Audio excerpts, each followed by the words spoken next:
Stadium in Cincinnati, we bid you welcome to Reds baseball. Farmers Night 1981 tonight as the Reds and the New York Mets begin the second game of this four-game series. The Reds will be seeking to extend their winning streak to 5 in a row after Mario Soto dealt out only 4 base hits last night, and the Reds came up on top by a final score of 2-0.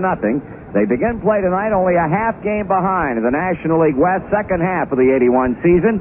And, of course, this afternoon at Philadelphia, the Phillies defeated the Houston Astros, one of the two clubs, along with the Atlanta Braves that were a half a game in front of the Reds. The Braves playing a doubleheader at home tonight against the Montreal Expos. On and on for the Reds, and this one will be right-hander Frank Pastore, and doing the pitching for the New York Mets, making only his second start of the season, left-hander Pete Falcone. And we'll be back to take a look at the starting lineups in just a moment. Like things simple? Then make them simple with Mr. Carpet's Simple Sale. Sound easy? Well, it is. Just purchase any 5 yards of carpet or vinyl flooring from Mr. Carpet and receive 1 yard free. Choose from Mr. Carpet's wide selection of quality carpets and vinyl flooring. Any 5 yards will do. And Mr. Carpet will throw in 1 yard free. But hurry, this sale ends August 22nd. Come in while the supply is great at Mr. Carpet, 120 West 6th Avenue, Lancaster. Before the game, after the game, anytime's the right time for a pizza from the Pizza Cottage. And now pizza lovers out at Buckeye Lake can have great Pizza Cottage pizza with the newest location at State Route 79. Besides pizza, there's delicious subs, sandwiches, and salad too. Stop in any of the Pizza Cottage locations in Lancaster and now State Route 79 next to the KOA at Buckeye Lake. Join the United Taste of America and visit Pizza Cottage soon. If you're ready now, the starting lineups tonight. First for the New York Mets, leading off center fielder Mookie Wilson. Batting second at shortstop Frank Taveras. Hubie Brooks will bat third. He'll play third base. Batting fourth in left field, Dave Kingman. Ellis Valentine will bat number 5 in the Mets lineup. He'll be in right field. Hitting sixth, first baseman Rusty Staub. Alex Trevino will catch and bat seventh. Hitting eighth at second base, Doug Flynn. And batting ninth, the Mets pitcher, left-hander Pete Falcone. Again for New York, it's Wilson in center field, Taveras at shortstop, Brooks at third base. Kingman in left field, Valentine in right field, Staub at first. With Trevino the catcher, Flynn the second baseman, and Falcone the pitcher. For the Reds to lead it off in right field, Dave Collins. Ken Griffey will bat second, he'll play center field. At shortstop, batting third, Dave Concepcion. Hitting fourth in left field, George Foster. Dan Driessen will play first base and bat fifth. Ray Knight will bat number 6. He'll be at third. Joe Nolan will catch and bat seventh. Ron Oester will hit in the 8th spot. He'll be at second base. And batting ninth, the Reds pitcher, right-hander Frank Pastore. Once more for Cincinnati, it's Collins in right field, Griffey in center field, Concepcion the shortstop. Foster in left field, Driessen at first base, Knight at third. With Nolan catching, Oester at second, and Pastore on the mound. Joe, the Reds with 4 consecutive wins, and by and large in this streak, they were doing it with the one big item, as they were that 7-game streak that was stopped as a result of the strike back in June, pitching. Well, I think a little of everything, Marty. Some good defense. You're right, the hitting, but yet we have to give Pat Zachary some credit last night. He pitched very well, and Joe Nolan got the big base hit, as Joe pointed out, just trying to meet the ball and make contact, which he did in the center field to drive into 2 runs. So things appear to be building for the Reds. The pitching is now here as far as the starters. We've had, 4 straight games from the starters. They pitched very well. The bullpen continues their excellent job.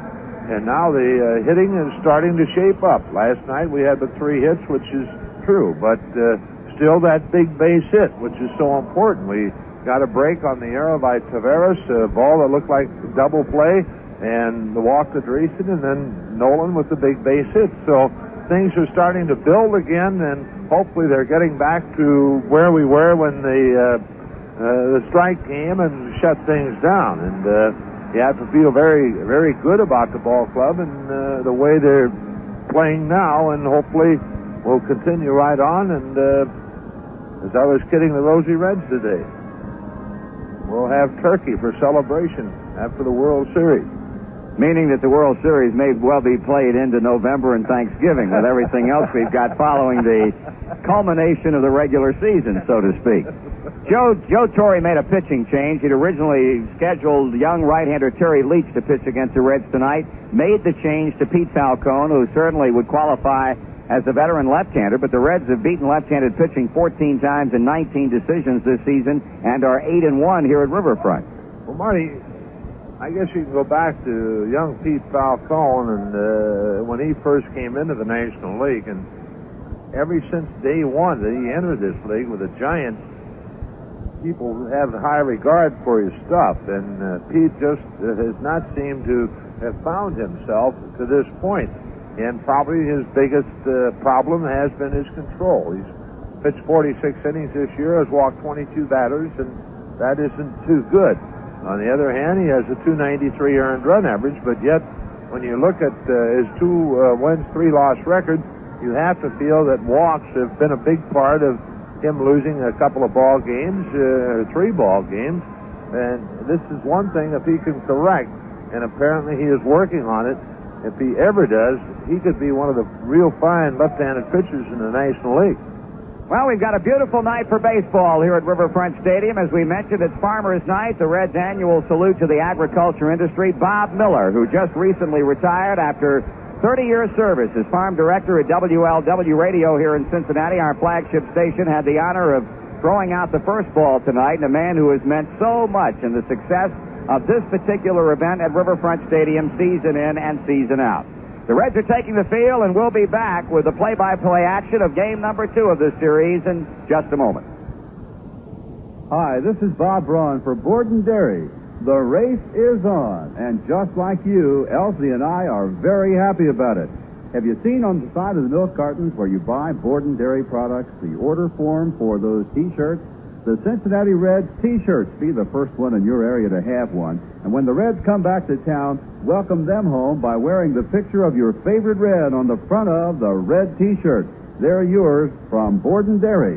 Borden milk products are delicious, and your selection is great. You can get, of course, 2%, and you can get the high protein and the regular vitamin D milk. Borden. And Elsie says, come on, pour it on, Red. The race is on, so you race to the store, get Borden, get your Cincinnati Reds T-shirt, and root those Reds home. Put them all together, they spell Elsie, a word that means the world to us. Through the night that our flag was still there, oh, say does that star-spangled banner yet wave o'er the land of the free and the home of the brave? This copyrighted broadcast is authorized under broadcasting rights granted by the Cincinnati Reds solely for the entertainment of our listening audience. Any publication, rebroadcast, or other use of the descriptions and accounts of this game without the express written consent of the Cincinnati Reds is prohibited. The announcers on this broadcast are employed by the Cincinnati Reds. You heard our national anthem, and in keeping with the fact that this is Farmers Night tonight, we had a gentleman singing our national anthem who is a bona fide farmer, Paul Ober from Urbana, Ohio, and our color guard tonight from the Indiana chapter of the Future Farmers of America. Well, we're just about set to play baseball here as Frank Pastore goes after his 4th victory of the season, and honestly speaking, Joe, Frank has made 2 starts in the second half and has not pitched well at all yet. Marty, it's very true, and hopefully Frank can get things in order now. His last time out was against the Giants here a week ago tonight when he worked 5 in the 3rd inning, allowing 5 hits. He struck out a couple, walked 2, and 4 runs, all earned runs, and 2 home runs hit off Frank. Leonard hit 1 in the 2nd inning with the bases empty, and then in the 6th inning, Jack Clark got him for a 2-run homer, and they picked up actually 3 runs in the 6th, 1 more in the 8th to beat the Reds by a score of 5-2. So I would have to think that Frank should be about ready to kick things into gear, I hope. Hopefully being able to take the cue from people like Mario Soto twice, Tom Seaver once, and Bruce Bereni one time as the Reds try to make it 5 in a row. As we mentioned earlier, Houston fell again today. Philadelphia defeated them 8-4. The Phillies hammering 4 home runs, 2 by Keith Moreland, their highly regarded young catcher, 1 by second baseman Manny Trillo, and Mike Schmidt hit number 19 of the season. He now leads the major leagues in that department. Dallas Green better can that speech he made the other night. I'm telling you. Keep it. That's right. Mookie Wilson, very fleet of foot. He's the New York Mets leadoff batter, hitting .299. Pastore looking down for the sign. The right-hander kicks and throws, and the bunt attempt. But apparently the pitch is inside for a ball, and this game is underway. Wilson wanted to bunt, but took the pitch, ball 1 and no strikes. Ray Knight playing in shallow at third. Pastore back with the pitch, and Wilson swings, and a bat-handle foul will be out of play. After last night's victory, the Reds are 16 over 500 for the first time this season. Reds have now won 41 and lost 25, and here in the second half, 6 wins and 4 losses. The Mets 6 and 5 in the second half of play, and they're 1 game back. Wilson fouls this one off, and behind the New York dugout third base side, and Pastore jumping out ahead on the count of the ball and 2 strikes. Shortstop Frank Taveras on deck, to be followed by third baseman Hubie Brooks.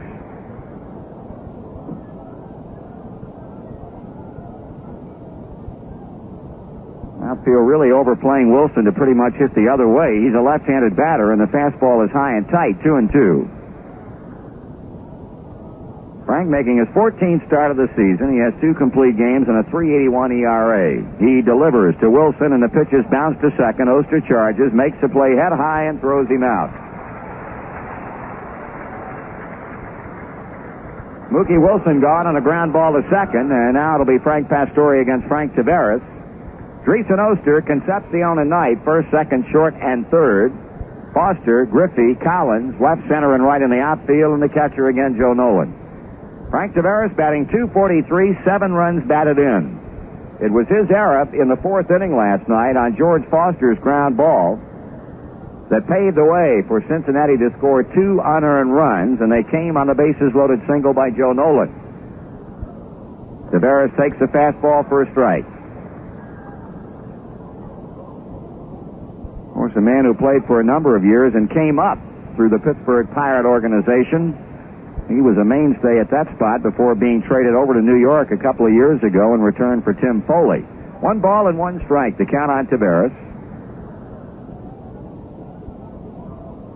They give him the left field foul line and also left center. He swings and pops it up, but out of play. All dropping just off to our right, up into the green level. 1 ball, 2 strikes. Pastore staying in front of the Mets batters here in the opening inning.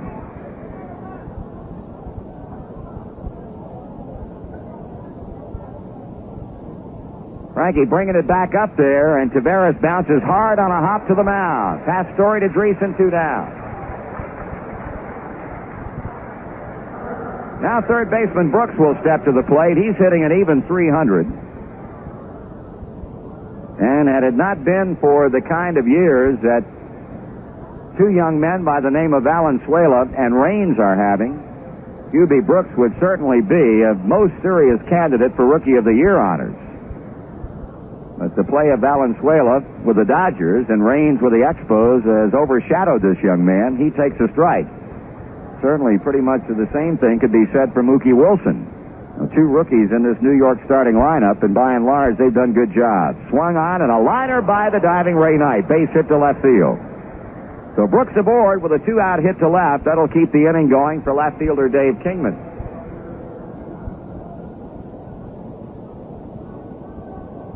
Kingman now second in the National League in home runs with 18 after Schmidt's 2-run homer this afternoon against Houston. 42 RBIs and a .242 batting average. He had half of New York's 4 hits last night, a couple of singles, and right now, Concepcion, Pastore, and Nolan talk over the situation on the mound. Of course, Kingman opened the series at first base, where he has pretty much played this season, but Lee Mazzilli, as I'm sure you've noted, is out of the Mets lineup for this game. Lee having some back spasms The result being that Kingman goes to left field and Rusty Staub moves in at first base. Well, the Reds now put the overshift to the left side on Kingman, and Dave Concepcion trying to close that gap between he and Ray Knight. That's where Kingman had both of his base hits last night, and he hits it foul, a hard line drive off the end of the bat right side. Kid Reds pitching very well this season, Kingman. 333 average, 1 home run that came off Tom Seaver at Shea back in June to account for his only RBI here. Brooks at first. He's got good speed. 2 away in the Mets' first inning. Pastore with a pitch and Kingman taking it in the dirt. Dug out by Joe Nolan, 1 ball and 1 strike. Brooks has stolen 5 bases in 10 attempts this season. Club leader is Mookie Wilson with 16. Frank Taveras has 15. 1 ball and 1 strike. Pitch swung on, and that should be the inning. A very high fly ball out into right field, and Ron Oester going some distance for it because he was on the third base side of second. The ball hit way up in the air, and Ronnie has plenty of time to get there and make the catch. So for the Mets, in their first shot at Frank Pastore, no runs, 1 hit, 1 left. After a half inning of baseball, the Mets nothing, and the Reds are coming to bat. Hi, this is Bob Braun for Borden Dairy. Well, the race is on. The Cincinnati Reds are playing baseball again, and you can celebrate by enjoying something that's brand new from Borden Dairy. It's red vanilla ice cream. Cincinnati Red, that is. It looks delicious, and it tastes great. And your family and friends will really enjoy it. Kind of fool them a little bit because vanilla ice cream is white, right? Wrong. Vanilla ice cream is red. Cincinnati Red, that is, from Borden Dairy. You'll find it in the dessert section at the frozen food department at your favorite supermarket. Look for it and enjoy. And then rally around those Reds as they resume the pennant race for 1981. Yes, the race is on. And Borden Dairy's Elsie says, come on, pour it on, Reds, and enjoy Cincinnati Red vanilla ice cream from Borden. Put them all together, they spell Elsie, a word that means the world to us. Don't forget now, the action continues here at Riverfront tomorrow afternoon as well as Monday night as the Reds and the Mets wind up the homestand. A 2:15 game tomorrow afternoon. How about getting the family together for a day at the ballpark? And don't forget, a fun night is coming up Monday evening when the Reds and Kroger stores present Cost Cutter Night. Fans will take home more than $12,000 in groceries, and there'll be over 200 individual winners. And just a reminder, the Red Stadium ticket office reports that plenty of good seats are available for both these games. The ticket office at Riverfront will open at 9 o'clock tomorrow morning. Stadium gates open 2 hours before game time. As far as the pitching matchups are concerned for the remaining 2, tomorrow Tom Seaver goes after his 9th win against rookie right-hander Ed Lynch, and Monday night it'll be Bruce Perrine after win number 6 against rookie right-hander Mike Scott. So we'll see 2 members of New York's Kitty Corps in the remaining 2 games of the series, Ed Lynch and Mike Scott. Pete Falcone, in his 2nd start of the season and his 26th appearance, ready to face Dave Collins here as we go to the home half of the first inning. Left-hander deals, and the pitch is too much inside, a ball. Falcone lost to the Cardinals in his other start. That was in St. Louis back on the 23rd of May. In that game, he lasted only an inning and 2/3, giving up 4 hits and 4 earned runs. Collins rips one down the left field line, but a foul ball. 1-1. Dave hitting right-handed this season, batting .208. Left-handed .318. He's been to the plate against left-handed pitching only 77 times with 16 hits. 4 for extra bases, all doubles. Check swing foul over the screen. And he's down, a ball, 2 strikes.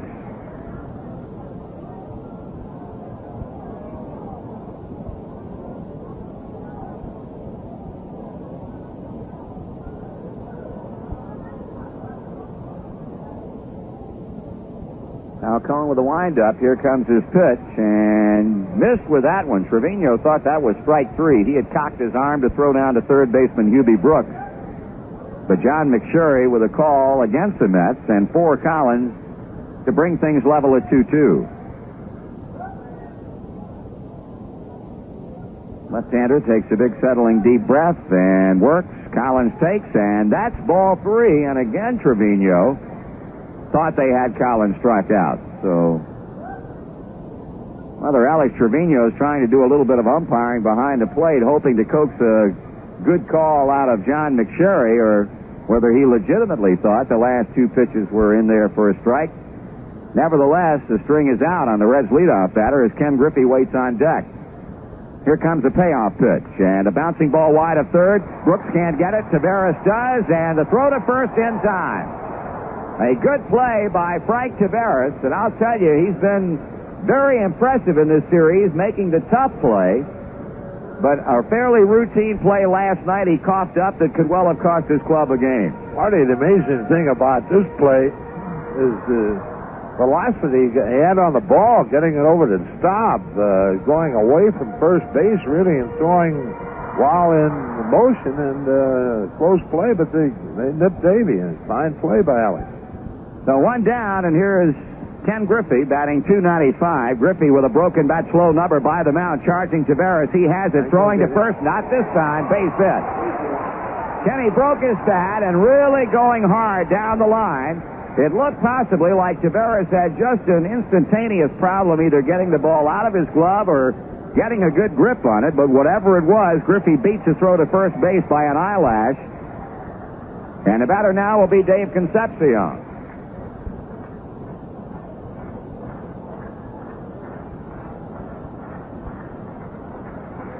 Davey batting .302, 5 home runs, and 45 runs batted in. Concepcion has knocked in only 1 run in the first 10 games since the season's second half has gotten underway. Falcone stretching on the mound, now stepping off the pitching rubber and looking in again for the sign. Griffey edging away from the bag, and Rusty Staub, the pitch, over for a strike. Staub, Flynn, Brooks, Taveras. The inner defense for the New York Mets. Kingman left, Wilson center, Valentine right, and Trevino catching. No score, bottom of the first inning.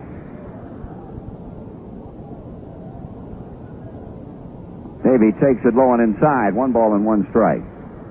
Well, they did it again in the clubhouse tonight. The old mongoose struck again? The mongoose struck again. Scotty Brown and Rafael Landistoi were initiated properly, I'm sure. Without a doubt. There's a throw to first. Who did it get the worst? Brown went. Is that right? He almost knocked the wall of the lounge out getting out of there.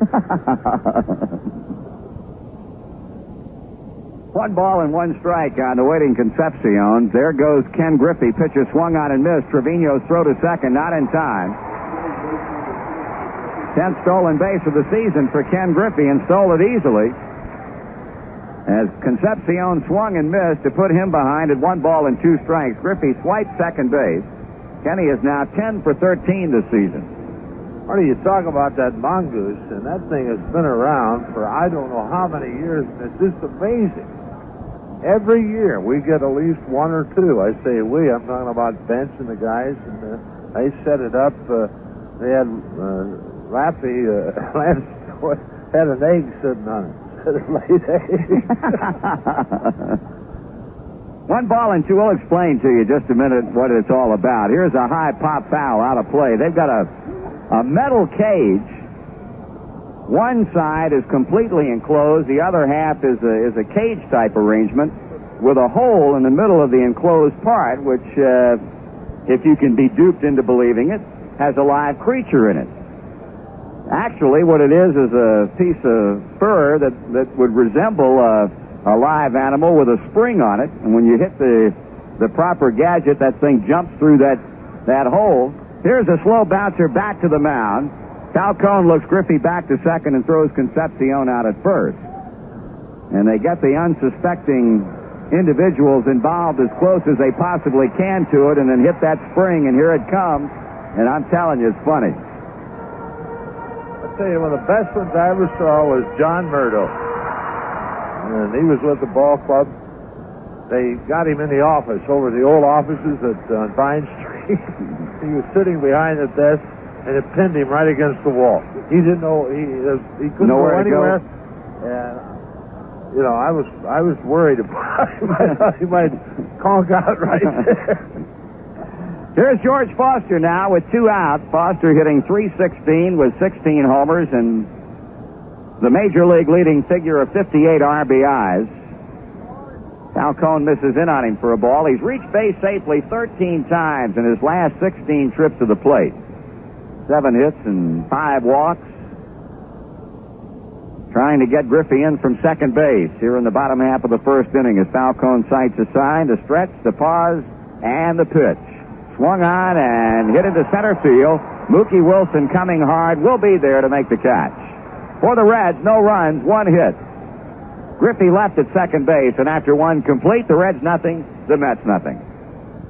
You know, Lancaster sales prices are low. In fact, their everyday low prices are the best reason for shopping at Lancaster Sales. You'll find big bargains in every department every day, from housewares to hardware, automotive, sporting goods, shoes and clothing for the whole family, and much, much more. Your hard-earned dollars will go farther at Lancaster Sales. You'll find famous brand names at low prices, and that means value. Shop where you get more for your money. Locally owned Lancaster Sales on Route 33 South in Lancaster.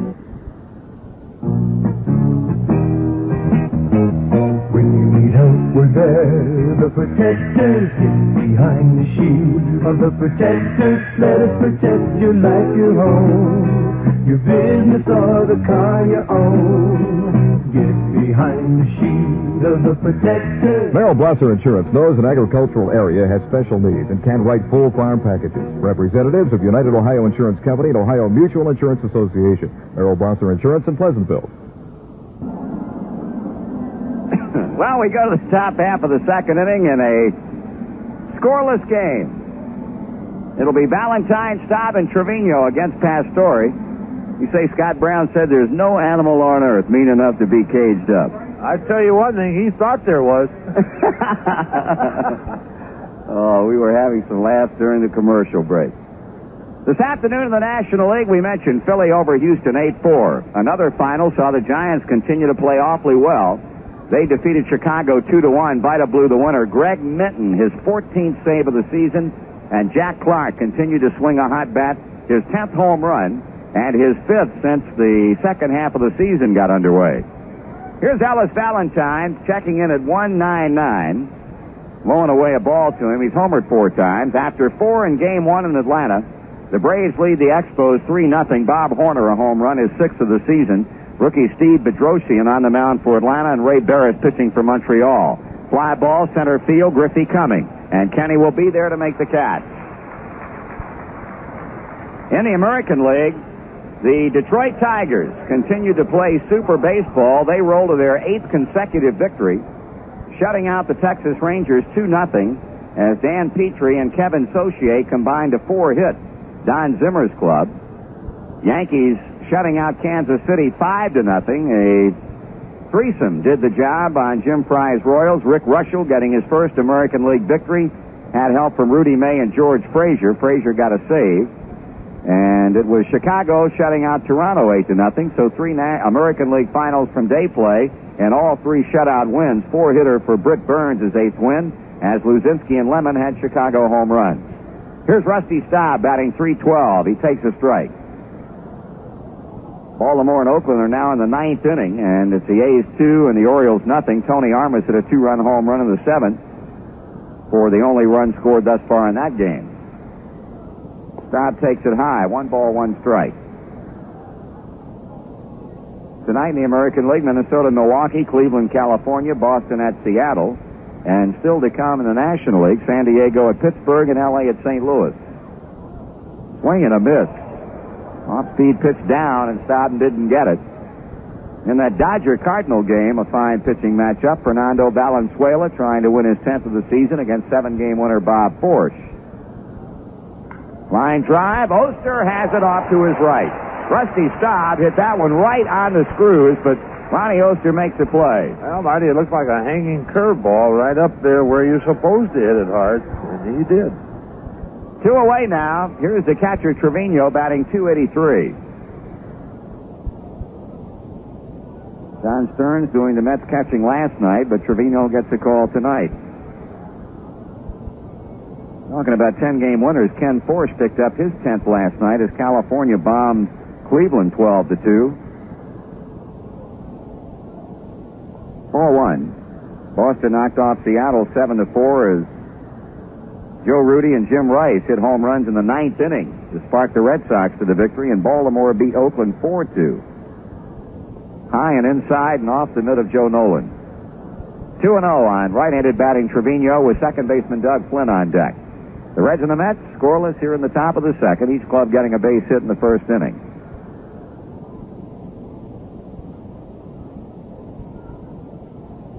That's over at the knees for a call strike.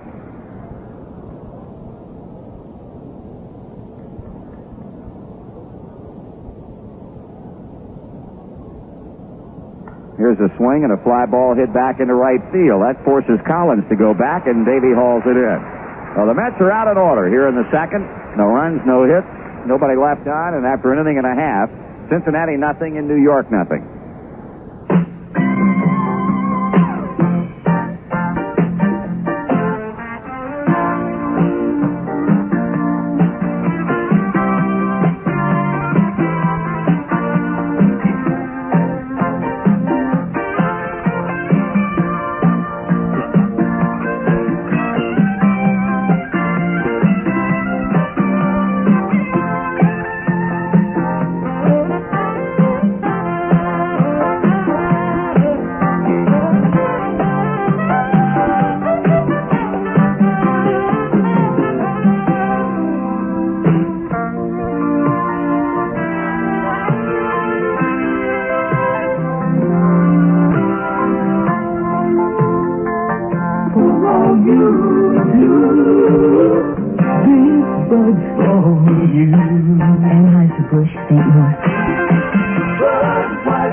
We'll pause now for station identification on the Cincinnati Reds Baseball Network. Winding up Sunday evenings here at K95 at 11 p.m. It's Jamboree USA. Great country music recorded live from the stage of the Capitol Music Hall in Wheeling, West Virginia. Jamboree USA, 11 p.m. Sundays at K95, WHOK Lancaster. Ticket information, it'll be especially important for Reds fans who have tickets to games that weren't played in June and July. The Reds want to make it as convenient as possible for fans to exchange those tickets for seats to any of the 18 remaining home games here at Riverfront. Tickets may be exchanged at any Reds ticket agency, the stadium ticket office, a 580 gift shop, or any one of the more than 40 branch ticket locations. Tickets may also be exchanged by mail and, of course, at the stadium ticket windows when you come to any ball game here at Riverfront. Dan Driessen, leading off the bottom of the second, takes the strike away. That's high for a ball, so check out the Reds schedule right now and make your plans to get in on some of the excitement as the baseball season heads into the home stretch. Looking forward to seeing you here at Riverfront. 1 ball, 1 strike.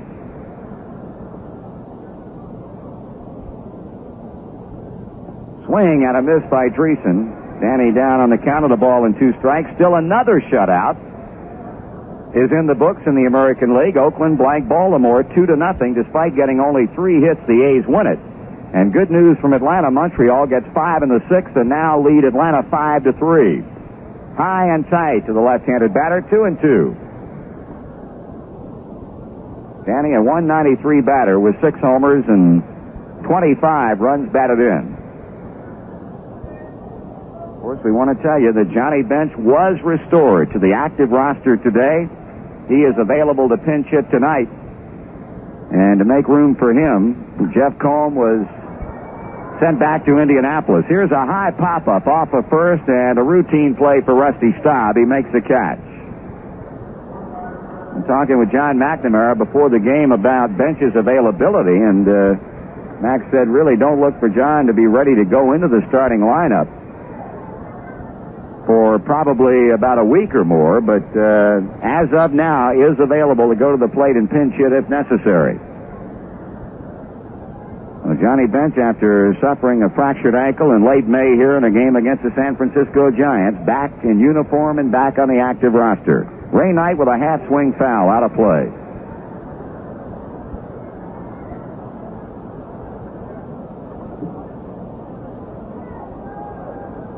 Knight batting .256.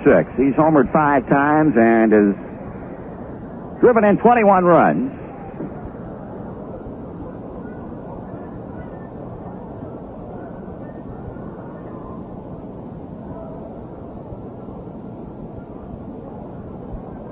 Here's a pitch, and swing, and a fly ball hit back into deep left center field. Kingman and Wilson going back, and that ball's going to short hop the fence. Knight comes to second base, takes the turn, and he'll hold right there with a one-out double in the power alley in left center. 13th double of the year for Ray Knight.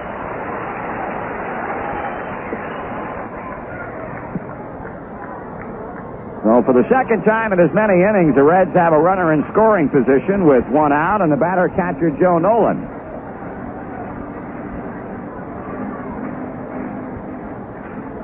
All Nolan's done in the last 2 games is knock in 6 runs, 4 RBIs in the wrap-up to the 2-game series Wednesday night against the Phillies, and he had the 2-run single last night that allowed the Reds to win it 2-0.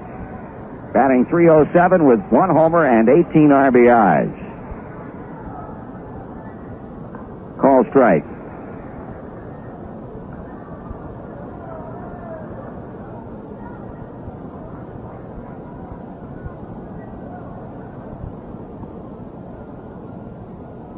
Falcone straightens up on the mound, looks to second, delivers, and that pitch way inside. Joe backpedaling on a pitch up and in, 1-1. Some question tonight about whether or not Joe would be in the starting lineup. He suffered a slightly twisted knee Wednesday night. But upon arriving at the ballpark, informed John McNamara he was well enough to play, and he's in there. 2 balls and a strike on a pitch low. Not only that, but Joe went to bed early this morning instead of early last night. He did?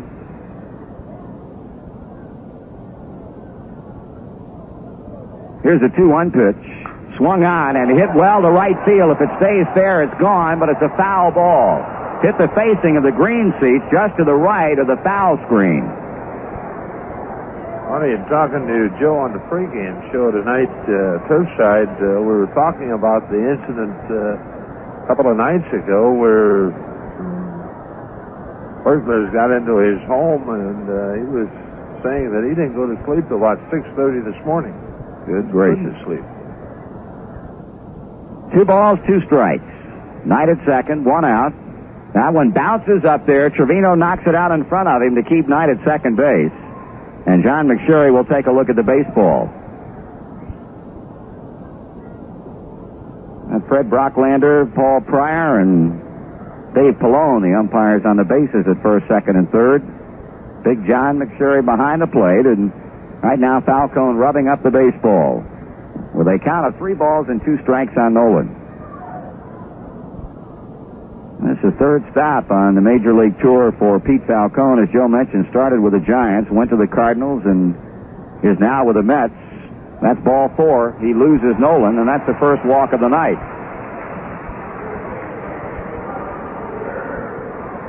Ron Oester will step to the plate with runners at first and second. Don't forget, Monday night is Cost Cutter night, and it's also a senior citizens ball game here at Riverfront. Veteran Reds fans 65 and older may purchase $5 reserve seats for only $2. That's Monday night.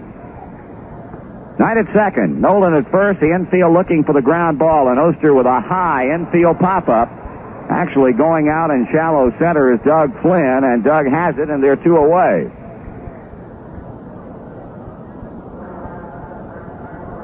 Well, now Frank Pastore will try to help his own cause as he steps to the plate.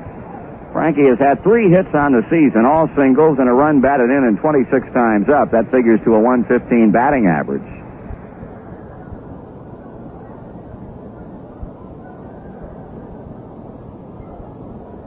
Well, Falcone left a runner at second in the first inning and trying to leave 2 men on base here in the second. He delivers, and Pastore swings and fouls. All drifting out of play.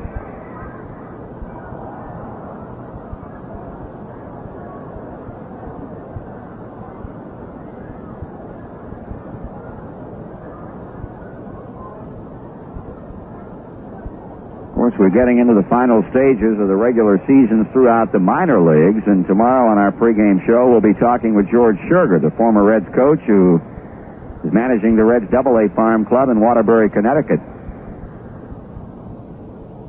Bouncing ball to shortstop. There's Taveras gloving and flipping on to Flynn for the force play at second base.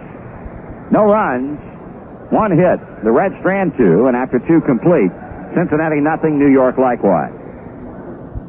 You're just driving along in your car, and you hear a knock. On the window? No, from your engine. Oh, you mean that ping sound. Right. If you hear it while your car's accelerating or starting up, that's okay. But if you hear it while you're just cruising along, it could be telling you something. Okay, what's it telling me? That carbon buildups are clinging to your car's engine. It's not working as efficiently as it should, and you need a better gasoline. Oh. So now let's say you're driving by a Marathon service station. What a coincidence. You pull in and ask for new Super M lead-free. Marathon's premium gasoline with Marathon's new special additive, the one designed to keep your engine cleaner. Oh, and a cleaner engine can give me better fuel economy. Right. Your car can drive better, be less likely to emit pollutants, and because the engine will be kept in better shape, probably need less maintenance. Pretty impressive. Just ask your Marathon man about it. He's there to help you, because he still believes in that good old-fashioned concept of full service and a better product. Like Super M lead-free. Right. Marathon, with the long-distance gasolines. Best in the long run. Scoreless at the end of two we are, and this the second game of a four-game series against the New York Mets. Doug Flynn will lead things off in the third against Frank Pastore, and here with the play-by-play, Joe Nolan. Thank you, Marty. Doug hitting .218 with a home run, 12 RBIs. Had 7 doubles and 4 triples. The Mets have had one base hit off Frank Pastore through the first 2 innings, and that was Hubie Brooks' single in the first inning. Frank retired the Mets in order in the second. Pastore, lifetime a win and no losses against the Mets. This is his second start of the 81 season against New York. Frank started against the Mets back on June the 9th in New York when he allowed 3 hits and 3 runs, 1 earned in 5 innings. Beat the Mets last year on May the 13th. The Reds winning that one by a score of 15-4. Now Doug Flynn steps in to lead it off. Pastore delivers, and Flynn swings and fouls back and into the upper deck.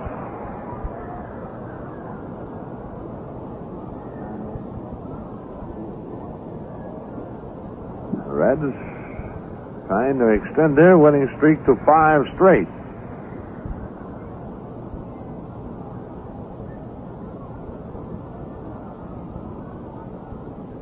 Pastore's next pitch is fouled away by Flynn, and Frank in front 0-2 to a Bluegrass Kid.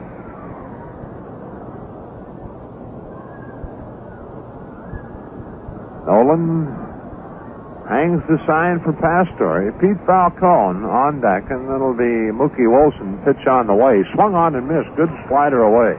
First strikeout for Pastore, and that'll bring Pete Falcone, the pitcher, to the plate. Pete has been up 6 times this year and looking for his first base hit.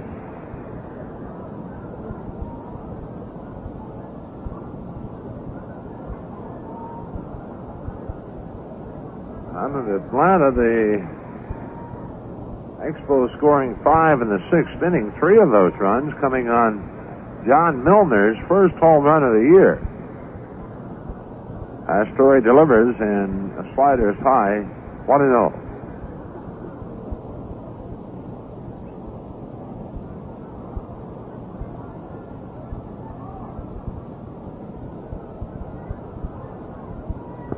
Pitch inside, 2 balls, no strikes to Falcone. Pete, a left-handed batter. Mookie Wilson on deck. Frank delivers the 2-0, and that's the strike called through the heart of the plate. 2-1. Pastore is 14th start of the year. He has completed 2 games and a .381 earned run average. 2-1 delivery Falcone swings and hits a soft liner into the New York dugout, and someone hit the deck.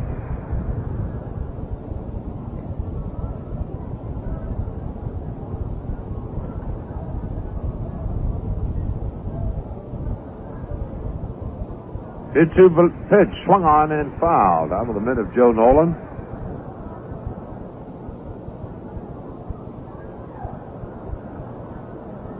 Now count holds 2-2 to Falcone.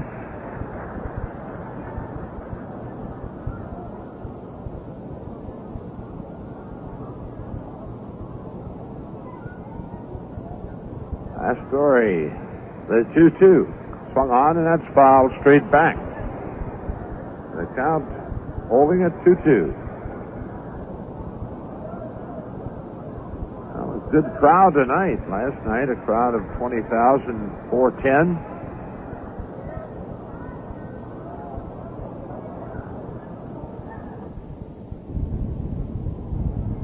Pastore to the plate, high and outside. Full count to Falcone. Falcone from Brooklyn, New York. Here's the payoff, and Falcone swings and misses a high fastball. Second strikeout for Pastore, 2 away, and Mookie Wilson the batter. Wilson bounced to Oester, leading off the game. Wilson with a .299 batting average, a home run, and 8 RBIs.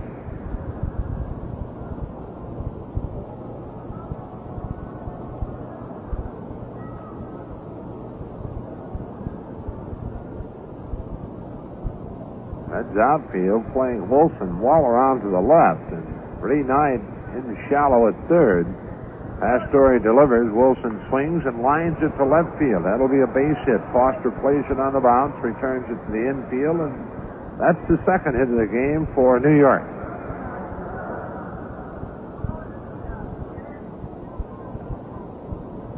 Two away, Wilson at first base. The batter is shortstop Frank Taveras. Taveras bounced back to Pastore in the first inning. Frank hitting .243.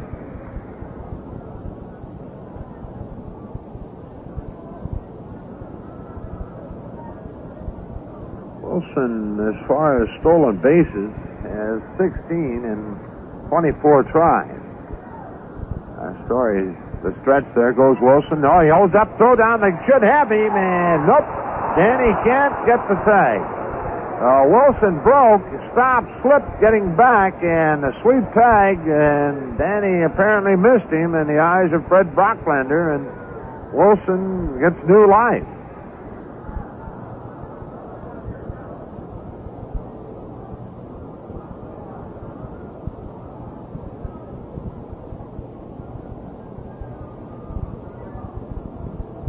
One ball, no strikes to Frank Taveras. Pastore ready and throws over to first, and Wilson steps back.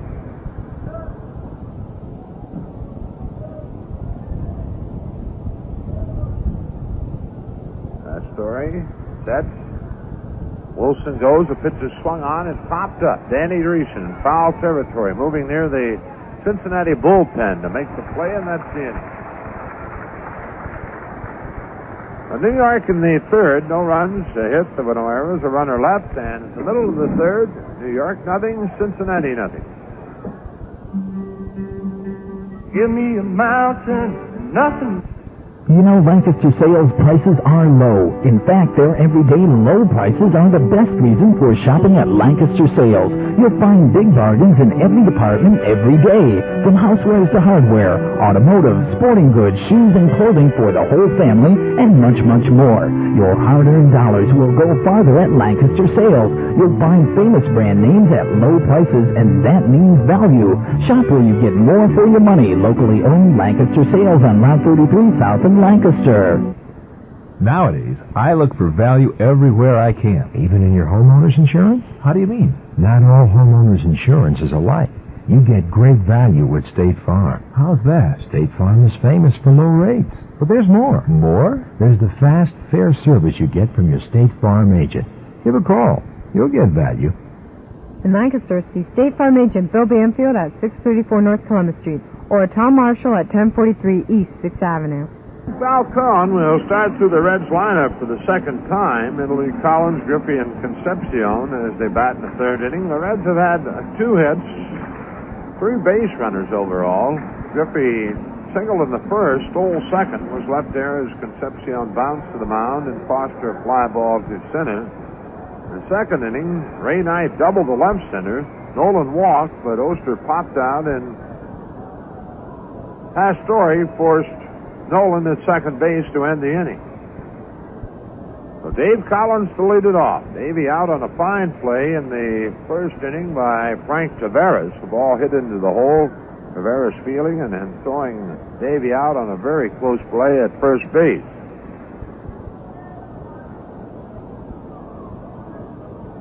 First pitch in the dirt, a ball. Collins hitting .285, 2 home runs, 17 RBIs.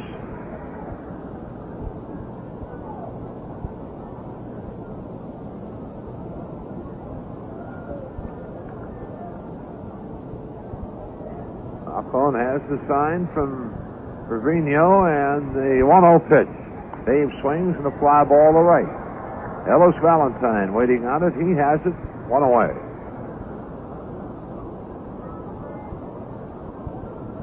One down, and Ken Griffey the batter. Kenny, a broken bat, slow roller at Taveras in the first inning, and Kenny able to beat it out for a base hit.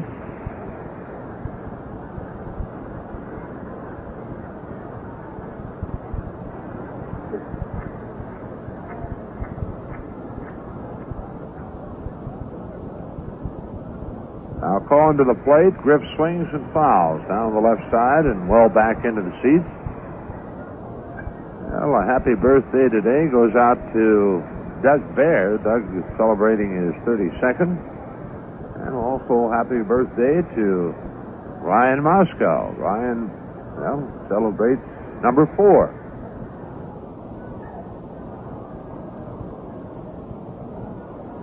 Oh, 1 delivery. Up high, 1-1 the count.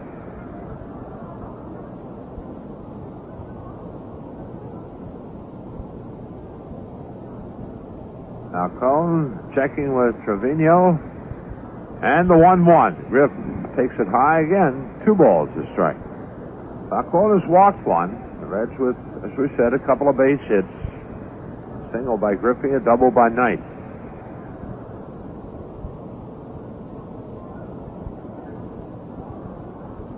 2-1 delivery. Griff swings, ground ball by Staub, by Flynn into right field, a base hit. Valentine plays it back to the infield, and Griffey is 2 for 2. Hit number 3 for the Reds, and that'll bring Dave Concepcion to the plate.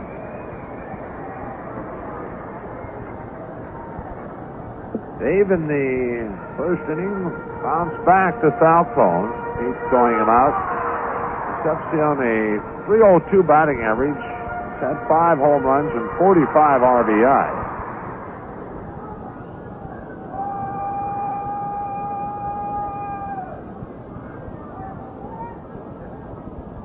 Falcone has his sign, the stretch and the pitch, and Concepcion lines it foul down the right side.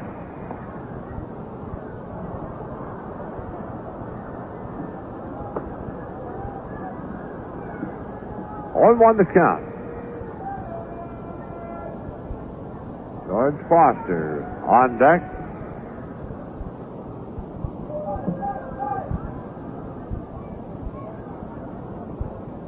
Outfield plays Concepcion straight away. Brooks deep at third. The pitch out, nothing going on. It evens at 1-1.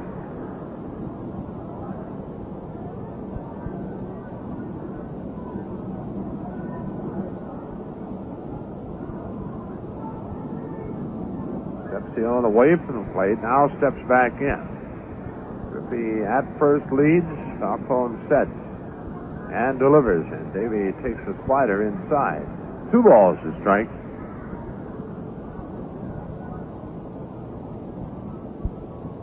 Well, tomorrow afternoon, Tom Seaver for the Reds. Tom going for his 9th win of the year, and right-handed rookie Ed Lynch on the mound for the Mets. Lynch 2 wins and 3 losses. Monday night, Bruce Bereni for Cincinnati and Mike Scott for the Mets. 2-1 pitch, up high, 3 balls to strike now to Concepcion.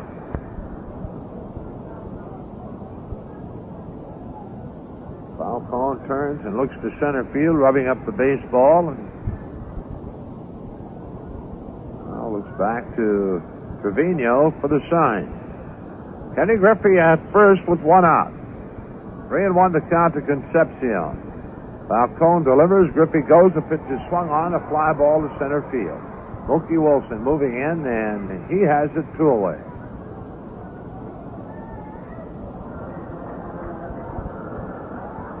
Two down, and George Foster to the plate. George ended the first inning with a fly ball to center field. George has reached base safely now 13 times in his last 17 times to the plate. And 7 hits, has walked 5 times, and has reached on an error. Last night, Ron Oester had a 7-game hitting streak snap. Driessen on deck with 2 away. Falcone ready. And he'll throw over to first. Griffey steps back.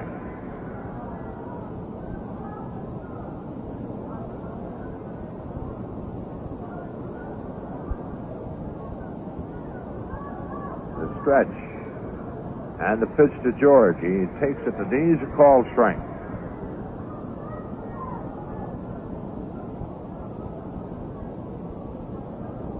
On 1 to Foster. Reds winning last night 2-0.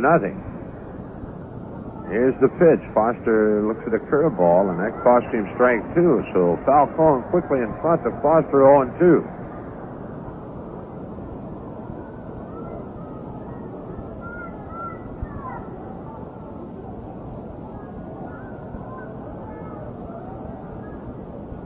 Outfield very deep to George. Here's the 0-2, and Foster takes a slider high and inside. A ball, 2 strikes.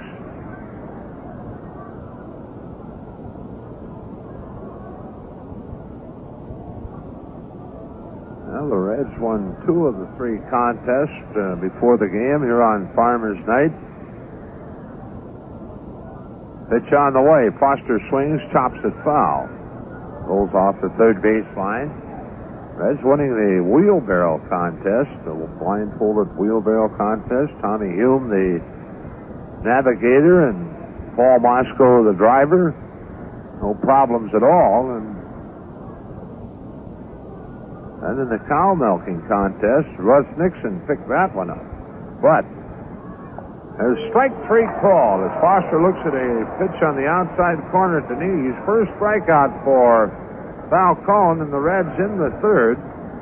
No runs, a hit, no errors, a runner left. And after 3, it's still the Reds nothing, the Mets nothing. This Bud's for the Cincinnati Red Rooters. Join the Rooters as they journey to historic Philadelphia when the Reds take on the Phillies September 4th through the 7th. Spend 3 nights at a fine hotel. Dine at a famous restaurant. And make new friends at the Budweiser Hospitality Party.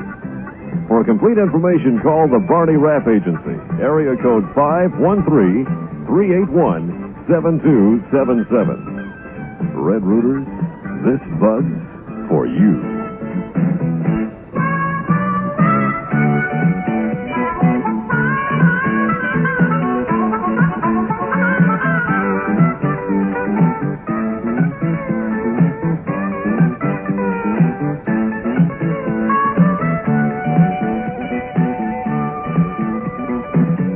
This Bud's for you.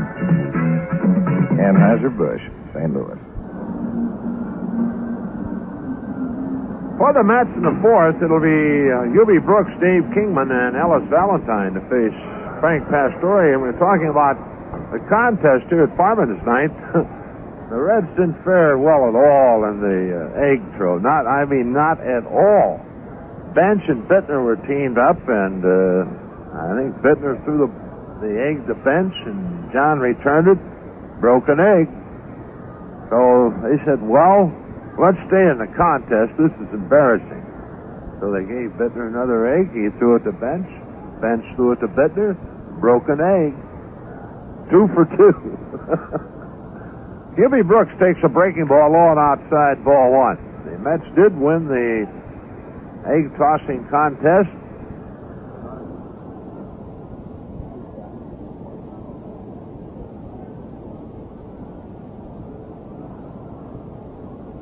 A 1-0 pitch. Brooks takes ball 2, low and outside. 2-0 the count.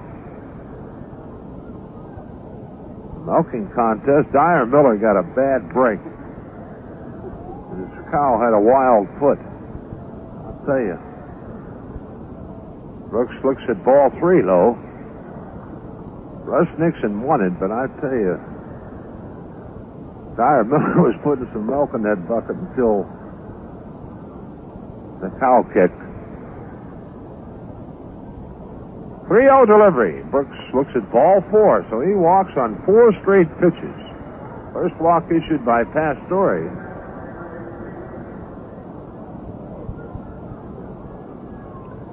And I bring Dave Kingman to the plate. Dave, very high pop to Ron Oester at second base. Actually, Ron was on the left side of second base and had to go almost into shallow right field to field the high pop off the bat of Kingman in the first inning. Dave's second in the league now in home runs with 18. Mike Schmidt getting his 19th of the year in the win over the Astros this afternoon at Veterans Stadium. Hubie Brooks at first, nobody out. The stretch and the pitch, and it swung on and missed a curveball. Looked like Kingman that time trying to take advantage of the right side of the infield with only Driessen there and Danny holding Brooks close at first base. Oester all the way to the left of second. Dave Concepcion in the hole. Short and third. Ray Knight deep at third. And the 0-1. Swung on and fouled, and again Kingman trying to punch the ball into right field. So, Pastore in front 0-2.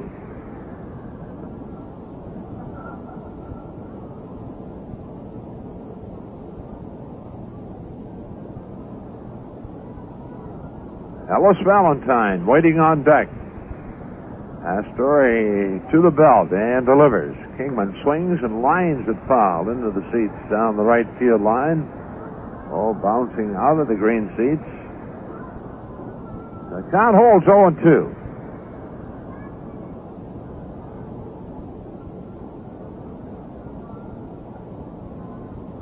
The Reds trying to make it 5 straight overall and 5 straight over the Mets. Slider misses outside. 1-2. Reds winning 3 in New York, and of course last night.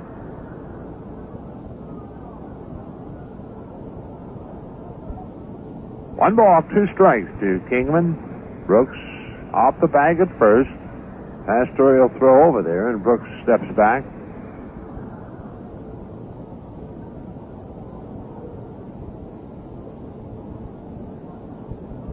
Kingman back into the batter's box. Again, the stretch. The 1-2 delivery. Swung on, grounded up the middle. Could be 2. Oester has it. Steps on the bag, throws to Driessen, a double play. Ron Oester playing him exactly right. That ball grounded right up the middle, and Ron taking it just to the left of the bag, stepping on the bag, and throwing on to Driessen to complete the double play. Well, 2 away, and the batter, Ellis Valentine. And we'll pause for station identification. This is the Cincinnati Reds Baseball Network. The Mark Clark Show is a habit you won't want to break here on K95. From 10 a.m. until 2 p.m. each weekday, Mark plays great kickin' country music and makes way for the midday report of news service. The Mark Clark Show at K95, WHOK, Lancaster. Ellis Valentine at the plate takes high from Pastore a ball. 2 out and the base is empty. Valentine in the second inning, a fly ball to right, and he fouls this one down the right field line, and that one's going to land in the seats. He hit his fly ball to center field in the second inning. 1-1 the count to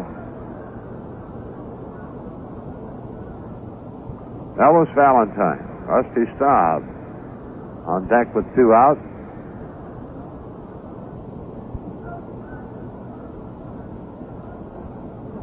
The pitch taken low, and it's 1-1. Make it 2 balls a strike to Valentine.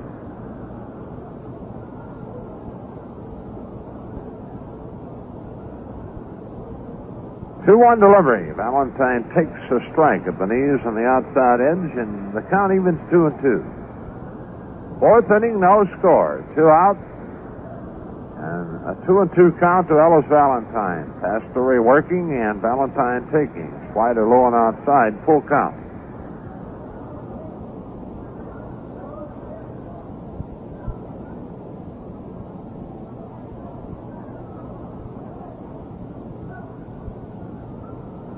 Payoff on the way. Valentine swings and misses. A fastball up and in, and that's strikeout number 3 for Pastore. In the inning for the Mets, nothing across, and at the middle of the 4th, it's New York nothing, Cincinnati nothing. Taking the whole family out to eat? Then of course you want to go somewhere that offers great food, good atmosphere, and affordable prices. Open 6 days a week from 6:30 a.m. to 8 p.m. Triangle Lake Restaurant offers delicious dining overlooking beautiful Triangle Lake. There are different specials each evening from 4 till 8 p.m. So the next time you want a good breakfast, lunch, or dinner, come out to the Triangle Lake Restaurant. Triangle Lake Restaurant, located on Lysopolis Road, just off Route 33. Corvairs Auto Parts is your headquarters for all of your oil change needs. They carry a full selection of name brand oils, such as Citgo, Arco Graphite, Gulf, Kendall, and Valvoline. And right now, find Arco Graphite at just $1.19 a quart. You'll also find a complete stock of Valvoline filters. Shop Corvairs Auto Parts for low prices on guaranteed name brand merchandise.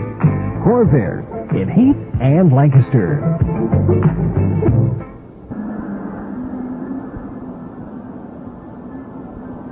The Reds in the 4th will send up Driessen, Knight, and Nolan to face Pete Falcone. Reds have 3 hits off Falcone. He struck out 1 and walked 1. 1 walk went to Joe Nolan in the 2nd inning. The hits, 2 by Ken Griffey and Ray Knight's double.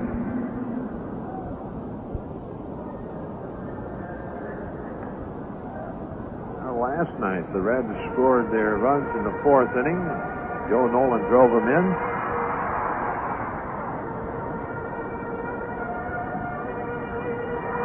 Falcone winds and delivers to Driessen, and Danny takes it inside a ball. Driessen popped out to Staub in foul territory at first base in the 2nd inning. A line to the pitch. Driessen looks at a strike, a slider, 1-1.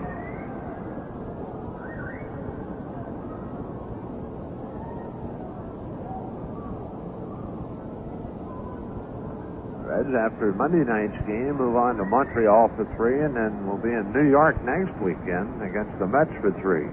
Driessen drags a bunt. That's going to be a base hit. Charging Flynn, and that's nothing you can do about that. Well, Danny taking one with him, and a perfect drag bunt. No contest at all. 4th hit of the game for the Reds. That'll bring Ray Knight to the plate.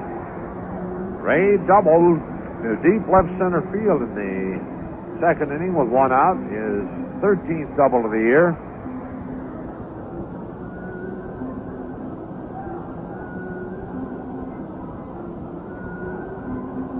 Joe Nolan on deck.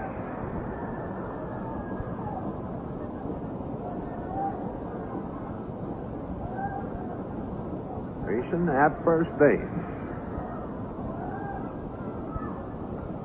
Falcone sets and delivers, and Knight swings, and a fly ball to left field. Going back, Kingman. He's to the warning track. They're waiting, and puts it away. Well, Ray Knight hitting it well, but Kingman catches up with it easily, and deep straight away left field. 1 out, and Joe Nolan the batter. Joe walked in the 2nd inning.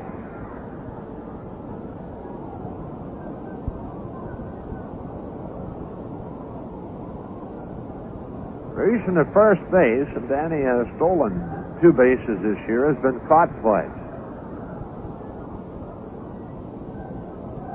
Nolan hitting .307. Falcone sets and delivers. Driessen goes. A pitch is swung on, lined into right center field. That's a base hit. Driessen makes the turn. He'll move into third. Mookie Wilson bobble the ball. They're going to hold Driessen up. Mookie Wilson bobbles the baseball, but Russ Nixon holds Driessen up. So runners first and third with one away, and the batter is Ron Oester.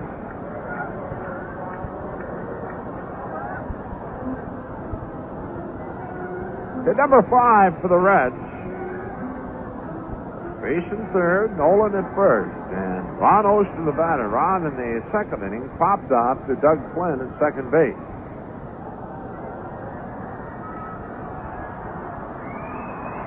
Frank Pastore moves on deck. Oester a .279 batting average. He's driven in 27 runs. Falcone ready and delivers, and Oester takes a curve inside a ball.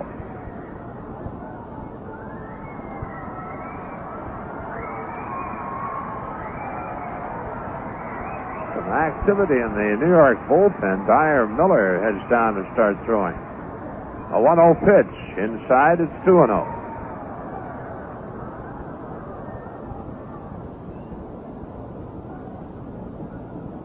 The Reds with a chance to get on the scoreboard here in the fourth. New York infield who double play depth. Driessen down the line at third. Nolan off the bag at first. The 2-0 to Oester. Up high, and it's 3 balls, no strike.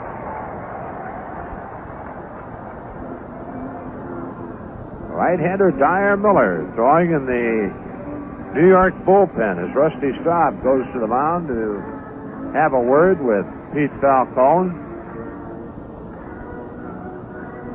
Pastore, the on-deck batter. See if John McNamara might give Oester the green light here on the 3-0 pitch. Ron has hit 2 home runs this year. Falcone ready and delivers, and Oester takes his strike. 3-1.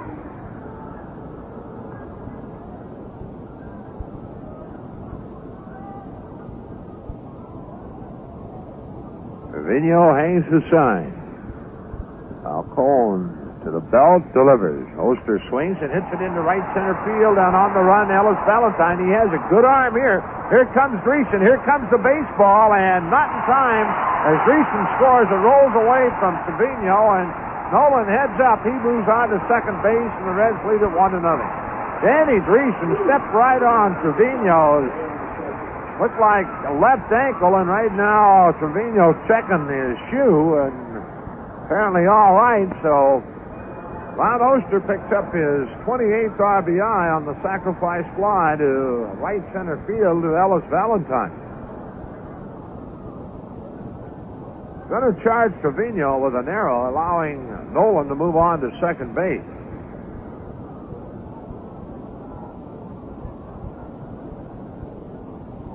Two away now, and the batter is Frank Pastore. Nolan at second base. Falcone delivers. Pastore swings and pops it up. Trevino off of the mask in front of the plate, and now down the line, and finally makes the play in fair territory. The Reds in the fourth inning, they get a run on a couple of hits. One New York error, a runner left on base. The end of 4. It's Cincinnati 1, New York 0. Come on. Taking the whole family out to eat? Then of course you want to go somewhere that offers great food, good atmosphere, and affordable prices. Open 6 days a week from 6:30 a.m. to 8 p.m. Triangle Lake Restaurant offers delicious dining overlooking beautiful Triangle Lake. There are different specials each evening from 4 till 8 p.m. So the next time you want a good breakfast, lunch, or dinner, come out to the Triangle Lake Restaurant. Triangle Lake Restaurant, located on Lysopolis Road, just off Route 33. When you need automotive parts and accessories for your car, count on Corvairs Auto Parts for the works. Corvairs has a complete line of parts and accessories, all the brand names, and all at super low prices you won't find elsewhere. You'll find plenty of oil filters, carburetors, alternators, brake shoes, and all the kits and treatments from A to Z. Your satisfaction's always guaranteed at Corvairs Auto Parts in Lancaster and Heath. Visa and MasterCard accepted. Now Well, the Reds lead 1-0 after 4 innings. The Mets have had a couple of hits, committed an error. The Reds with 5 hits and no errors. For New York, Rusty Staub will lead it off as they bat in the 5th. And back with the action, Marty Brenneman. Thank you, Joe. Staub is 0 for 1, hit the ball very hard in the 2nd inning, but lined out to Ron Oester. Well, we mentioned the fact that Bob Miller, who is our yearly master of ceremonies for this Farmers Night event, retiring after 30 years as the farm director at WLW Radio. We certainly congratulate Bob for the great job he's done these many years, and we also want to extend congratulations to Joe Corneely. He's a new farm director succeeding Bob. Joe's wife Connie giving birth to a daughter this morning, Melissa Renee. Not bad timing at all. A baby on Farmers Night for the farm director at WLW. Well, Joe and Connie, we congratulate you. Well, Frank Pastore leading at 1-0 as we go to the top half of the 5th inning. He delivers to Staub, and Rusty takes it below the knees for ball 1. Looks like the Mets bullpen is going to get busy once again. Mike Marshall heads down that way to start throwing. Pitch is swung on and grounded fair over third down the left field line. Ball goes to the bullpen and bangs by Foster. George running it back towards center field, up with the ball, and Staub goes into second base with a double. That ball went right over the third base bag and down the line. It hit the wall in foul territory and then kicked straight out towards center field. So Rusty Staub begins the 5th inning with a 2-base hit to left field. He represents the tying run, and the batter will be Alex Trevino.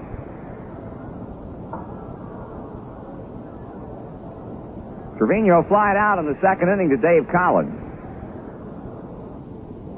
They're in the 9th inning, the bottom of the 9th to be exact, down in Atlanta. Game 1, Montreal 5, Atlanta 4. Bob Horner's hit 2 home runs for the Braves, and John Milner, as Joe mentioned, had a big 3-run home run to highlight a 5-run 6th inning for the Expos. Now Nolan and Ray Knight involved in a discussion out in front of the mound. After 2.5 at Pittsburgh, Padres 2, Pirates 1. Rick Wise against Eddie Solomon. And the Dodgers and the Cardinals are about to start out at Busch Stadium. Trevino, a .280 batter with 9 runs batted in. Pitch to him is taken outside and low, ball 1.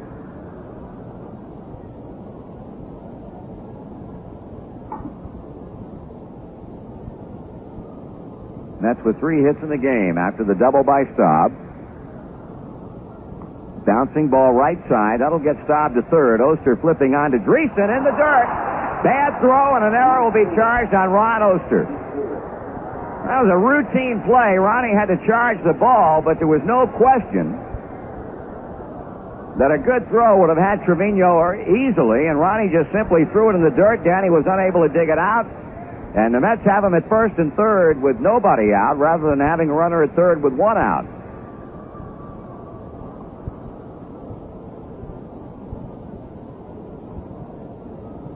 So the Mets are posing their first threat of the night, the batter Doug Flynn. Doug was a strikeout victim his first time to the plate. The scoreboard stumper tonight, Mets manager Joe Torre is one of 10 players in National League history who hit for the cycle on 2 different occasions. Named the other National Leaguer to single, double, triple, and homer in 1 game 3 times. First and third, nobody out. The pitch to Flynn. Swing and a foul, and that ball got Joe Nolan. Right shoulder or somewhere on the right arm. Well, it's turnabout fair play after Joe Torre being the focal point of having hit into 4 double plays in 1 game 6 years ago. The scoreboard stumper last night. Come back and recognize a positive feat.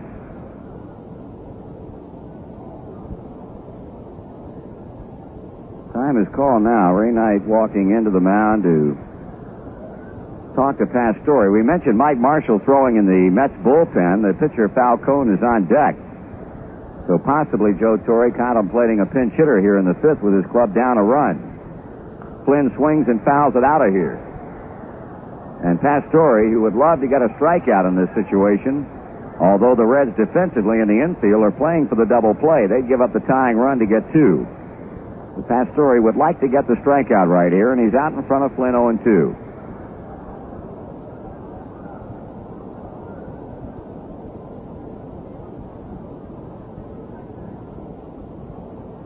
Right-hander straightens up. He checks the runners on the corners and delivers to the plate, and Flynn fouls this one down the right field line. That'll drop into the seats.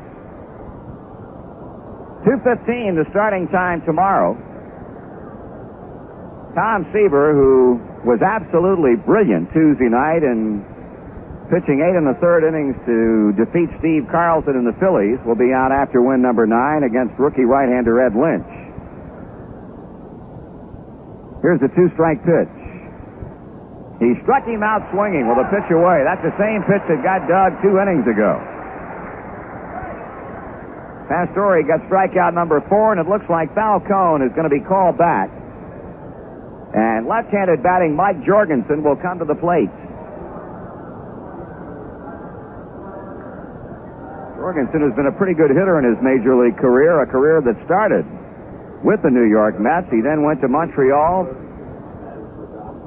also played with the Texas Rangers, and is now back home, so to speak, this season. Jorgensen in a part-time role, batting .250 with 3 homers and 12 RBIs. He owns the only pinch hit home run that the Mets have had this season. So Joe Torre lifting his starter early, and really Falcone did not pitch that badly at all.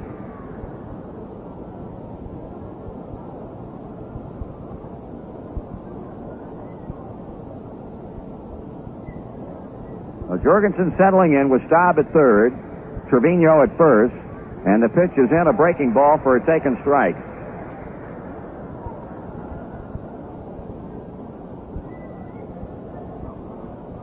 So the Reds will be batting off of, for the second time in as many games, right-hander Mike Marshall in the bottom half of the inning. No balls and a strike. Jorgie takes the fastball up and in, 1-1.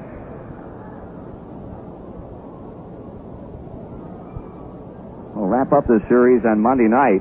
Bruce Perrine against Mike Scott, Tuesday, Wednesday, and Thursday night games in Montreal. And then a 3-game series in New York beginning next Friday night. Here's a smash to shortstop. Davey boots it. Flips to Oester. The throw to first, not in time to get the double play. And the Mets tie it up. That was a line drive hit directly at Davey. Had he been able to come up cleanly with the ball in the short hop, that's a double play to end the inning. But he booted it away, recovered in time to get the force play at second on Trevino, but the throw from Oester to Driessen was late to double up Jorgensen, and the run scores to tie the game at 1-1.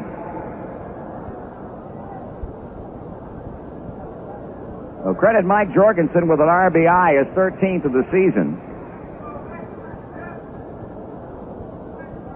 And now here's leadoff batter Mookie Wilson for the third time. He's 1 for 2, single in the third. Pitch shows a bunt, takes the bat away on the pitch inside.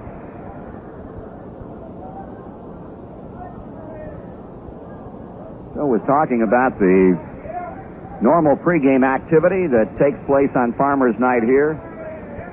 Egg throw and the cow milking contest and the blindfolded wheelbarrow race. Runner at first going. Pitch is taken for a strike. Throw down to second. Not in time, and Joe Nolan double clutch before letting it go, and as a result, Mike Jorgensen has his third stolen base. The winners of the Ag Toss, Mike Scott and Dan Boitano of the New York Mets. Randy Jones and Ron Hodges was their other team against Bench and Bittner and O'Berry and Nolan. The wheelbarrow race was won by Paul Moscow and Tommy Hume, beating Mike Cubbage and Bob Baylor, and the cow milking contest, as Joe mentioned, was won by Russ Nixon. Ronnie Oester also was involved in that against Pat Zachary and Dyer Miller. Miller had the bad break with the cow kicked over the can. Runner at second, 2 outs, a run in. Pastore 1-1 with Wilson.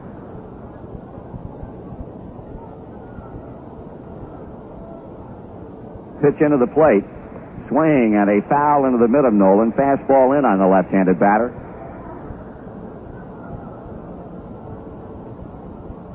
Mike Marshall in the dugout. He's finished throwing.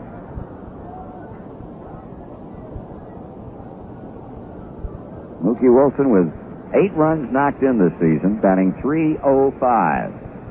And he loops one to the left side, picked off by Concepcion to end the inning. The Mets tie it up. They got a run on 1 base hit, 1 Cincinnati error, and 1 man left on. At the end of 4 1/2, the Reds and the Mets all locked up at a run apiece. Right-hander Mike Marshall makes his second appearance in this series. Last night, he worked 1 inning and retired the Reds in order in the 8th, picking up a strikeout. All told, in 3 appearances since signing on with the Mets last Wednesday, he's worked 2 1/3 innings. He delivers to Dave Collins, and the pitch is in for a called strike. Marshall, with no record, no earned run average, has allowed 2 hits with a strikeout and no walks in that 2 1/3 innings of relief work. Pitch is inside, 1-1. The pitching line on starter Pete Falcone. In 4 innings, he allowed 5 hits in a run. He struck out a batter and walked 1, and the run was earned. Collins hits it hard, but at the shortstop, Taveras kicks it away, recovers, and throws him out at first base. Dave Collins continues to really struggle at the plate. He's hit some balls awfully hard, but has nothing to show for it of late to speak of. Here's Ken Griffey. He's 2 for 2. Kenny has simply been smoking at the plate against New York pitching. He came into this game batting .500, 8 hits and 16 times up. He's now 10 for 18. And he swings and lifts one in the air to left field. Kingman comes in, stops quickly, and he'll make the catch for out number 2. The batter will be Dave Concepcion. Grounded back to the mound and is fly to center field. I'd like to send along our best tonight to Reds fans listening on WHIZ in Zanesville, Ohio, WSFC and WSEK in Somerset, Kentucky, and WSCH in Aurora, Indiana. Another close encounter against the New York Mets, a 1-1 tie in the 5th inning. Davey bluffs a bunt, takes ball 1.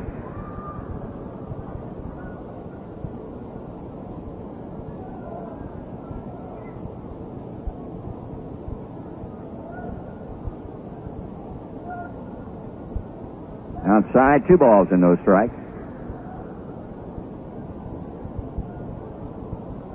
Marshall playing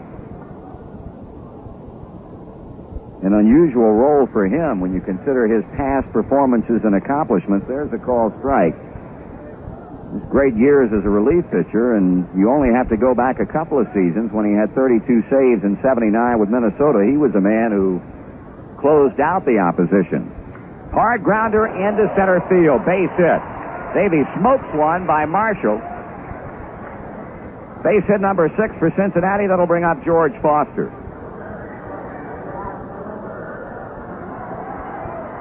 Foster's due. He's not had a hit yet in this series. Tonight, a fly ball to center, and he looked at a called 3rd strike in the 3rd inning.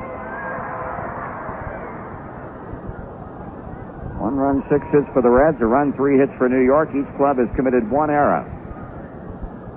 Reds have had some opportunities aside from the 4th inning when they scored the run. Had a runner at second in the 1st with 1 out and couldn't score.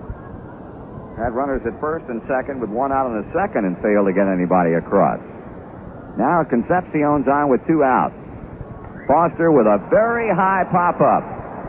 3rd base side, foul ground. Brooks is waiting, and he's got it to end the inning. So for the Reds in the 5th, no runs, 1 hit, and 1 stranded. After 5 complete, Cincinnati won and New York won. We go to the top half of the 6th inning. Joe Nolan with Marty Brenneman with a Red story and a 1-1 tie against the New York Mets. And before Frank Pastore goes back to work, we'll pause again for station identification on the Cincinnati Reds Baseball Network. Keep your afternoons kicking with the MD Show here on K95. Each weekday afternoon between 2 and 6 p.m., MD plays great kickin' country music and does other things as well. The MD Show, 2 to 6 at K95, WHOK, Lancaster. Here in the 6th inning for the Mets, to lead it off, shortstop Taveras, who's 0 for 2.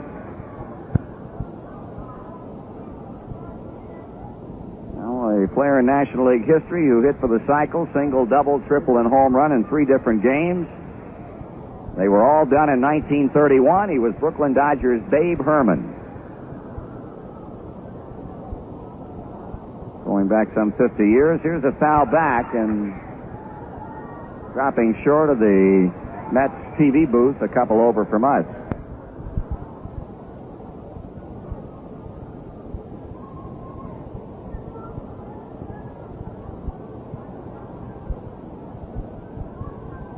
Frankie wheels and deals. Taveras takes an off-speed pitch up high. 1 ball and 1 strike.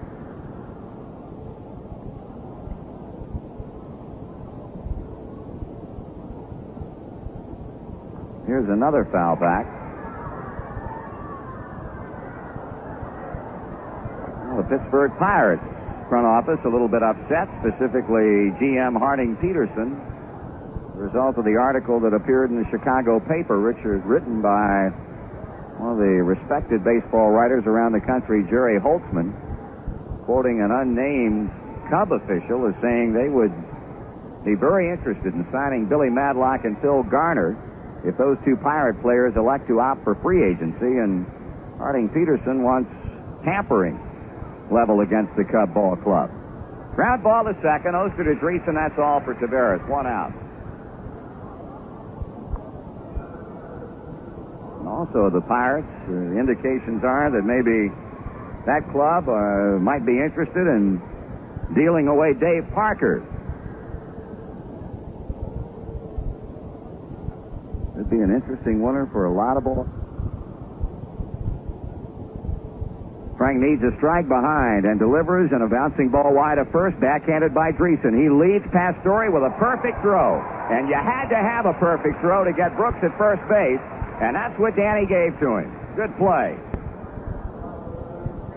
2 away in the inning, and batter will be Dave Kingman. Dave has popped up to second and bounced into a 4-3 double play. We've said it a number of times since we got the season back underway again. Danny has not been swinging the bat at all well, but brother, he has been like money in the bank with that glove at first base. Ray Knight talking with Pastore behind the mound as we are 2 outs deep into the New York 6th inning of a 1-1 game.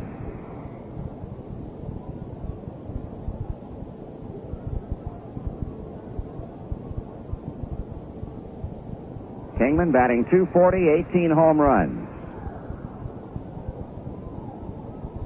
The right-hander comes to him, and here's a high pop-up that'll be out of play.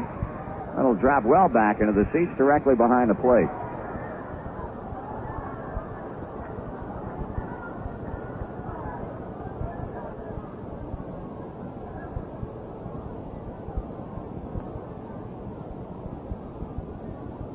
Dave Concepcion, as was the case last night, again playing almost a shallow left field for Dave Kingman. Ron Oester pulled over to the third base side of second.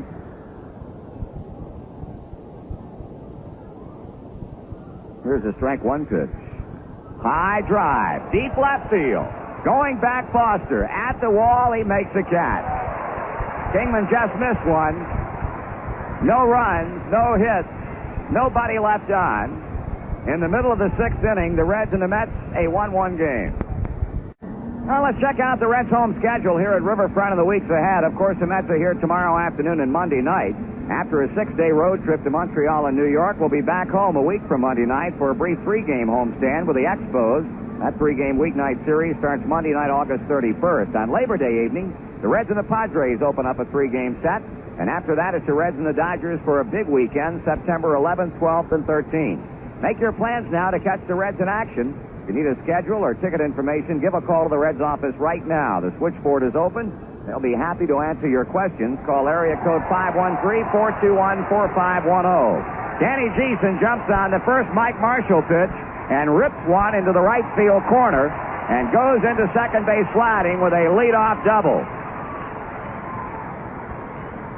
Danny hanging on a frozen rope past Rusty Staub, and Ellis Valentine had to track it down in the corner in deep right field. So Driessen with his second hit of the night.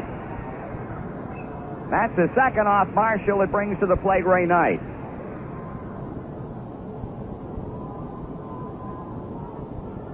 Knight has doubled to left center field and flied out to deep left field. He's hit the ball pretty well 2 times.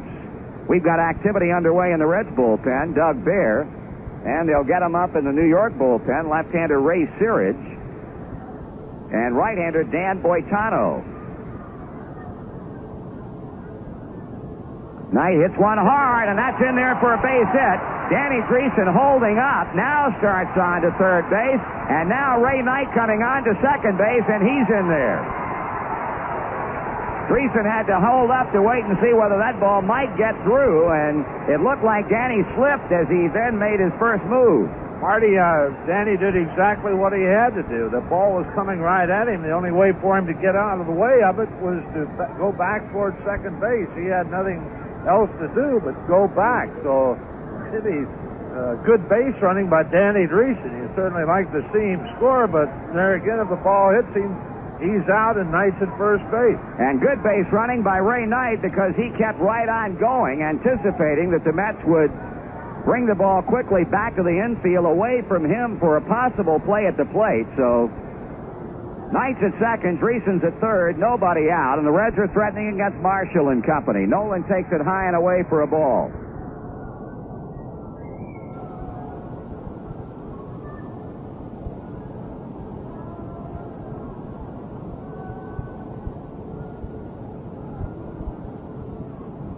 Both bullpens are busy.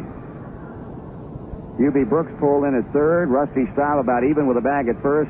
Flynn's the only one playing back on the infield. Here's a shot down the right field line. Base hit. Joe Nolan has done it again. Driessen scores.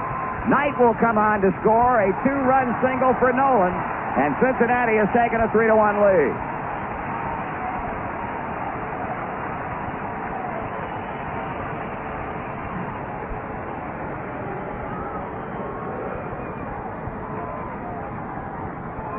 That is 8 runs batted in for Joe Nolan in a little bit better than 2.5 ball games.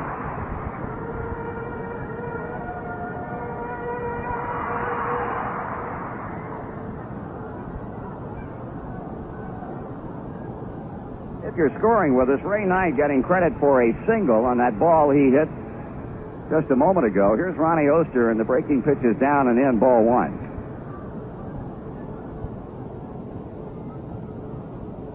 A double by Driessen, a single by Knight, and a 2-run single to right field by Joe Nolan has broken the tie here in the 6th inning against Marshall. Oester takes it away. 2 balls and no strikes. Reds have had hits in every inning tonight, and 9 for the game. And now with a count 2-0, Joe Torre bouncing out of the dugout. He has a left-hander and a right-hander ready. Searage the lefty, Boitano the right-hander. And Torre is going to make a pitching change in the midst of the count. He has summoned the rookie left-hander Ray Searage out of the bullpen along the left field line. So Mike Marshall, with problems, finds himself trailing by 2 runs and still nobody out as the rookie left-hander Ray Searage comes to the rescue. We've got a break in the action here in the 6th inning, and we'll be back in just a moment.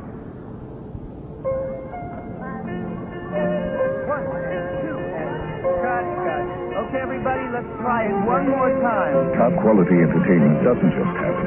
It takes months of dedication and hard work. A little higher, please. Filled with high energy and great expectations. Better, much better. And rehearsals over and over again, making sure it all comes out just right. Good, very good. At Kings Island, we put this kind of commitment into everything we do.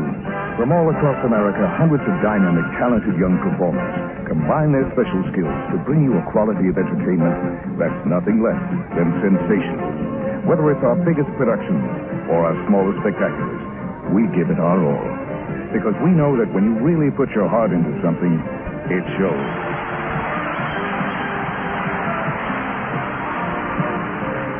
Year after year, every day is opening night at Kings Island.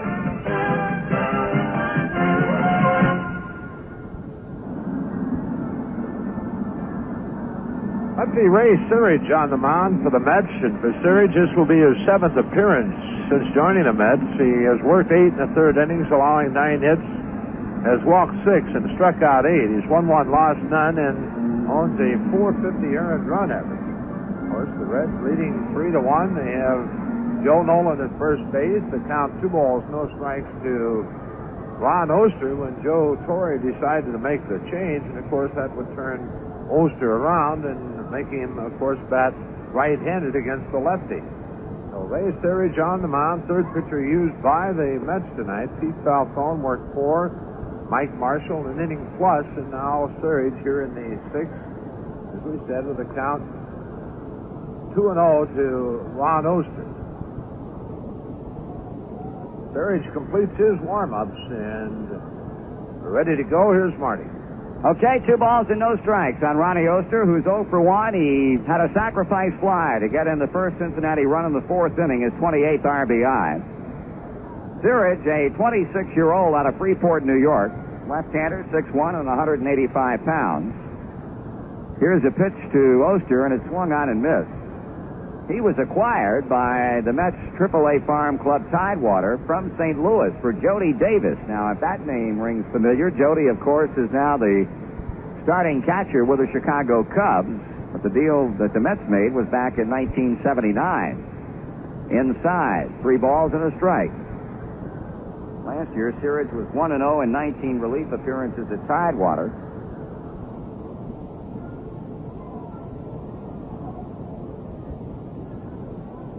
Three balls, 1 strike. 2 runs are home. Nobody out, and Nolan at first base. Searage looks him in the eye and brings it to the plate, and Oester takes ball 4.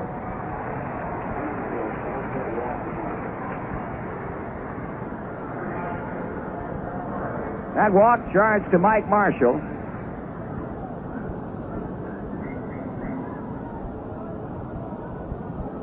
And here now is Frank Pastore.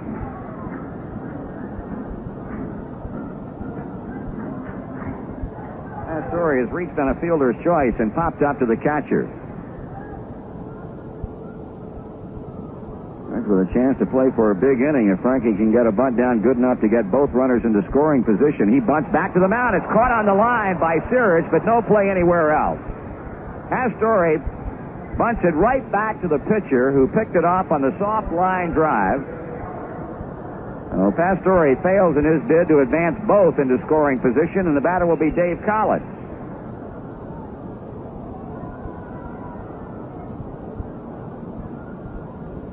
Dave has grounded a shortstop twice and fly to right. He's 0 for 3.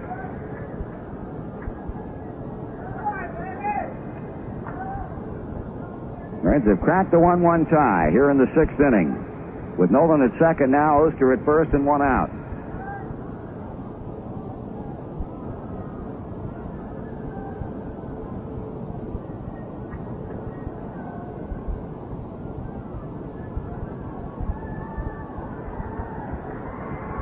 Well, the crowd reacting here to the message on the board, the fact the Reds have just taken over first place in the second half of the National League West race by percentage points. Collins swings and he misses. Due to the fact that Atlanta lost, the Reds are now percentage points in front and can, of course, expand that lead if they can win this game and Atlanta go down to another defeat tonight at the hands of the Montreal Expos. Houston losing today 7-5. Atlanta is now 7-5. That pitch in the dirt on a wild one. It gets away from Trevino, and both runners move up. Nolan third. Oester to second, and a 1-1 count on Dave Collins.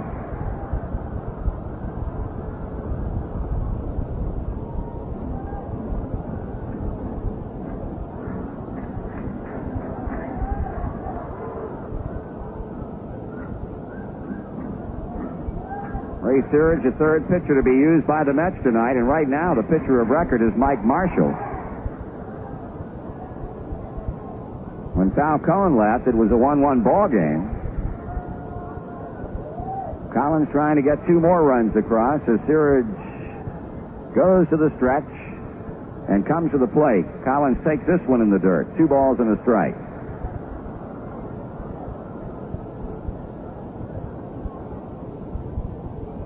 It's a rookie season for Ray Searage in the major leagues. In fact, he made his major league debut against Cincinnati back in June in New York.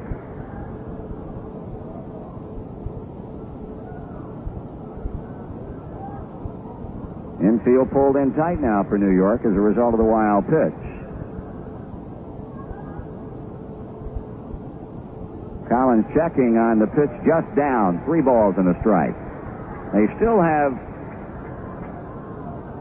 Dan Boitano throwing in the bullpen. He's a right-hander. He and Searage were throwing together when Marshall ran into trouble.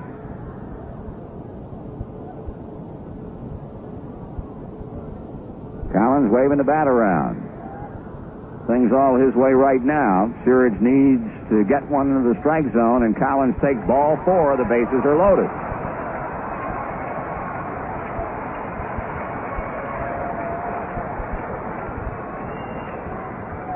Rube Walker, the Mets pitching coach, will go to the mound and talk with the 26-year-old left-hander.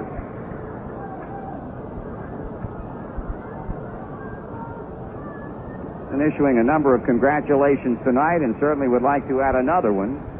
A man who, for a time, was the columnist for the Cincinnati Enquirer, left Cincinnati, went to Washington, D.C. as the featured columnist with the Washington Star, Tom Callahan.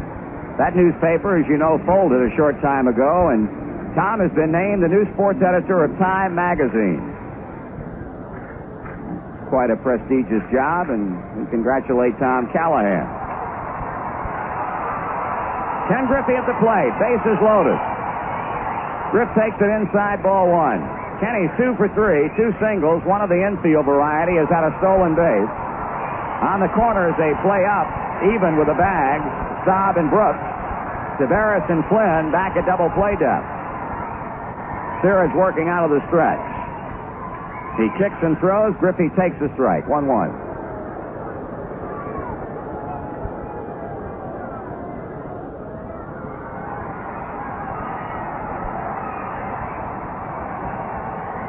Let's have a chance here to really enjoy a comfortable lead. If Griffey or the man behind him, Dave Concepcion, can base hit Ray Searage. Pitch. That's high, a fastball. 2-1.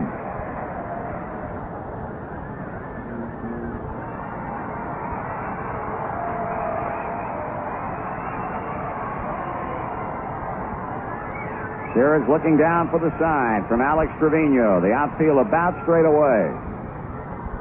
Here comes the 2-1 to the plate. Swung on and hit back into left field. That's going to be deep enough to get a run in. Kingman circling, makes the catch. Nolan tags. He's going to score. Coming to third, Oester is in there with a head-first slide, and Collins goes to second. Everybody moves up a base, and it's 4-1.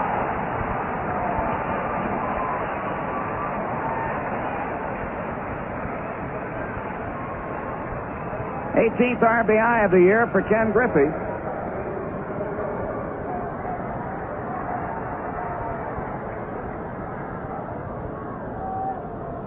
Now we'll have Dave Concepcion, but Joe Torre, for the second time in the inning, is going to make a pitching change, it appears.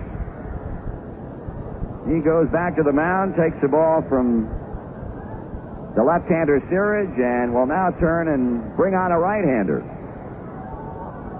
So the Mets using 3 pitchers in the wake of what has so far been a 3-run Cincinnati 6th inning. We'll see how Dave Concepcion fares when we return in just a moment. There's a great American tractor sale going on right now at your local International Harvester dealer. This sale gives you 2 great ways to save on new International 2+2 and 2-wheel drive Series 86 tractors. Over 100 PTO horsepower. Your local IH dealer is making some of his best deals of the year, so you save from the start. Then, when you buy and take delivery during August 1981, you'll receive a cash rebate up to $10,000 directly from International Harvester. Now that is a substantial savings.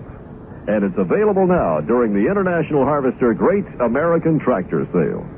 So if you need high horsepower performance in your operation, stop by your local IH dealer and ask him for complete details on the Great American Tractor Sale. Offer ends August 31st, 1981.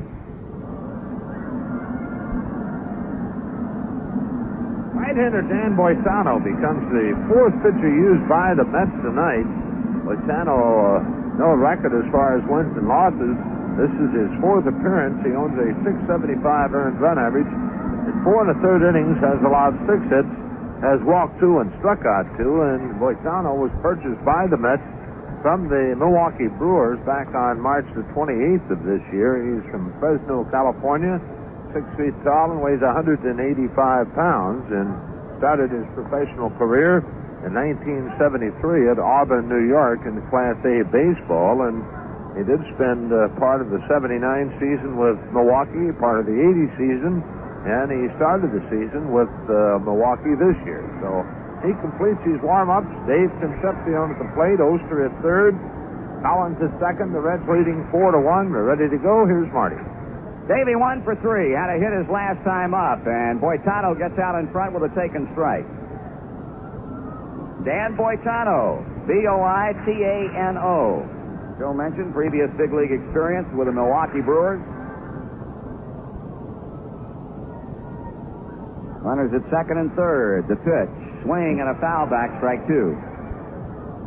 So the Reds are seeing Boitano for the first time. They'll see Ed Lynch and Mike Scott tomorrow and Monday for the first time. They'll be in a starter's role for New York. 4-1 ball game. 3 runs across the plate here in the 6th. Davey swings and he misses, and Boitano disposes of him on 3 pitches. But in the inning, the Reds get 3 runs on 3 hits. No errors and 2 men left on, and after 6 complete, the Reds lead the Mets 4-1.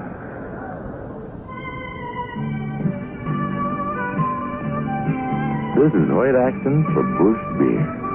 It's that time of day when you can say, come on and head for the mountain.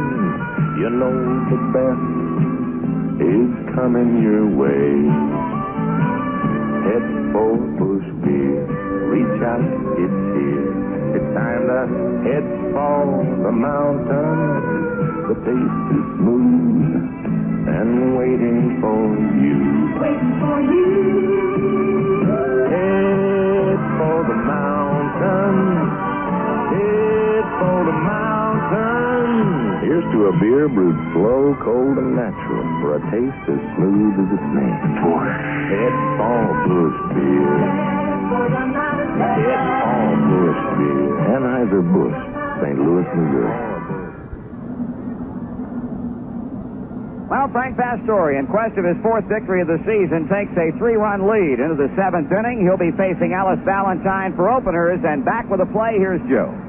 Thank you, Marty. Valentine 0 for 2 tonight. He has hit a fly ball to center and has struck out his 2 times up. So Frank, with a 3-run cushion to work with, the final 3 innings. The Mets have had 3 hits off Pastore, a single in the 1st, a single in the 3rd, and Staub's double in the 5th. Pastore with 4 strikeouts.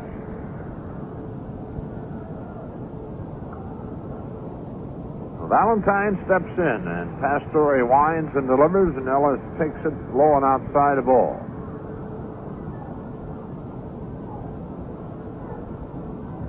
Frank hoping to square his record at 4-4. Valentine looks at his strike, and it evens 1-1. Rusty Staub on deck, and then it'll be Alex Trevino.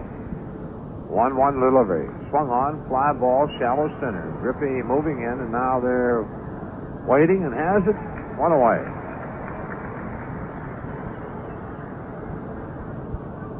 One down, and Rusty Staub to the plate. Rusty 1 for 2 after lining hard to Oester in the 2nd inning. He doubled along the left field line in the 5th and scored the 1 New York run, and that run an unearned run.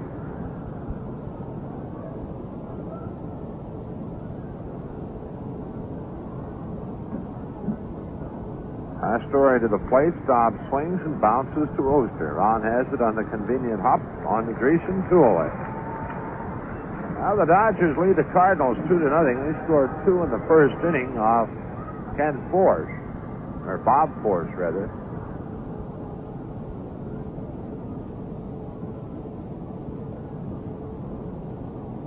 Here's Alex Trevino. He is 0 for 2 he reached on an error by Oester in the 5th inning. Pastore works. Trevino, he bounces to Oester behind the bag at second. Long throw to Driessen, and an easy inning for Frank. Nothing across, middle of the 7th. Reds 4, Mets 1. Dairy flavor from Newmade. How do you make a good thing better? Visit Beverly Ames with great news for all you Reds fans. It's Newmade's 16-ounce Red Stadium tumbler, and it's packed full of Newmade soft margarine. That's right, 1 full pound of fresh dairy flavor in your choice of 2 Reds tumblers. You can't miss them. Each has the official Reds emblem, Riverfront Stadium, and good old Mr. Red. The Red Stadium tumbler is unbreakable, great for the kids, reusable, and it's dishwasher safe. Take it on a picnic or take it to the game. Newmade soft margarine in the Red Stadium tumbler. It's an unbeatable combination. Fresh dairy flavor from Newmade. Fresh dairy flavor in the Red tumbler. Another not-so-secret from Newmade margarine. Spread it around at your house. The Reds in the bottom half of the 7th will send up George Foster to lead it off, followed by Danny Driessen and Ray Knight. Meanwhile, at St. Louis, the Cardinals have tied things up there 2-2 after 2 innings. Dan Boitano on the mound. He's the 4th pitcher used by the Mets tonight. Pete Falcone started, worked 4. Marshall an inning plus. Ray Surge faced a couple of batters, and Boitano came on in the 6th inning to strike out Concepcion to end the inning.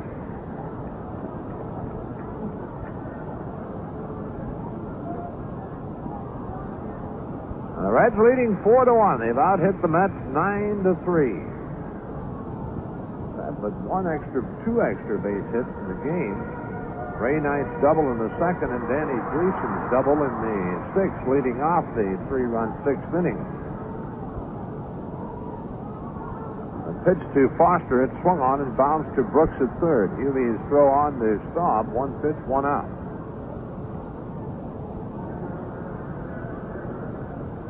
That'll bring Danny Driessen to the plate.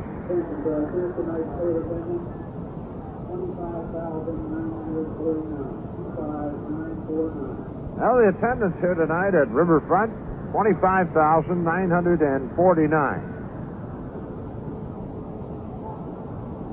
Boitano delivers to Driessen, and Dan swings and misses. Driessen has a couple of hits and 3 times up. He had a bunt single in the 4th and scored, and then double leading off the 6th and scored. Boitano back to the plate, and he's high with a breaking ball, 1-1. Mike Lacoste getting in some throwing in the Cincinnati bullpen. A 1-1 delivery. Driessen takes low, and it's 2 balls to strike.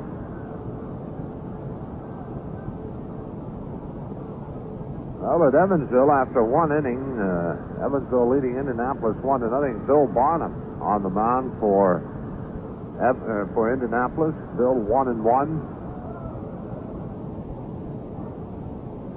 3-1 to count to Driessen. Boitano delivers. Driessen swings and bounces to Flynn at 2nd. Dug up and throwing to Staub, 2 away. So 2 down, and Ray Knight the batter. Ray 2 for 3, and I tell you, Ray in the 6th inning, some heads-up base running when Rusty Staub moved over to be the cutoff man. Ray noticing that and carrying on right to second base. Staub really a little upset with himself by getting out of position. Breaking ball is high, 1-0.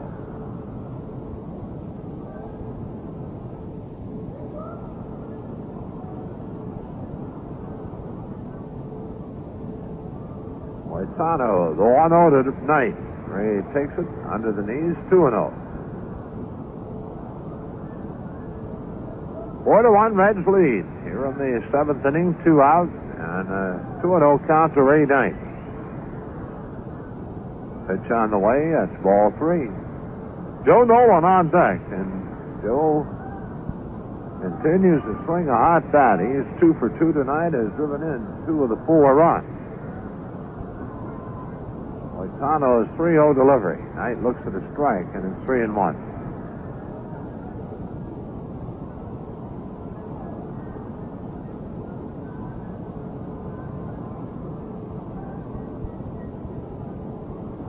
Knight out of the batter's box, now back in, and the 3-1 pitch.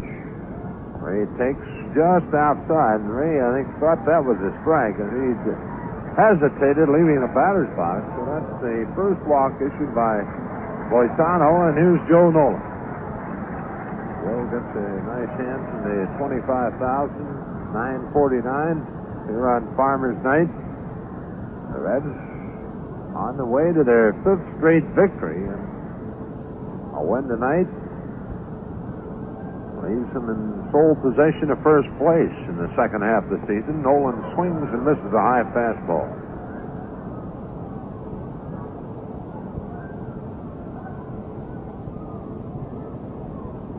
When you talk about clubs having a rough go of it, the San Diego Padres are having a tough go of it.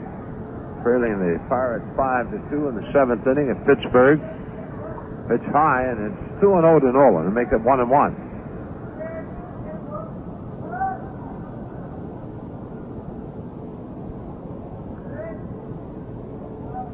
San Diego has won 2 and lost 10 in the second season. Nolan swings and lines it foul down the right field line in the Cincinnati bullpen, and Moitano in front now, ball 2 strikes.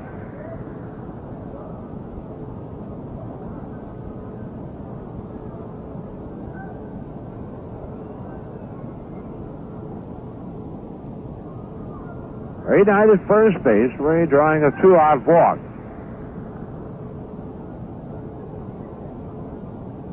Outfield playing Nolan to pull, as is the infield.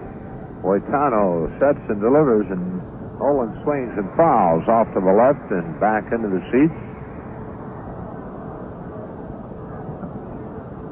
The count holds 1-2.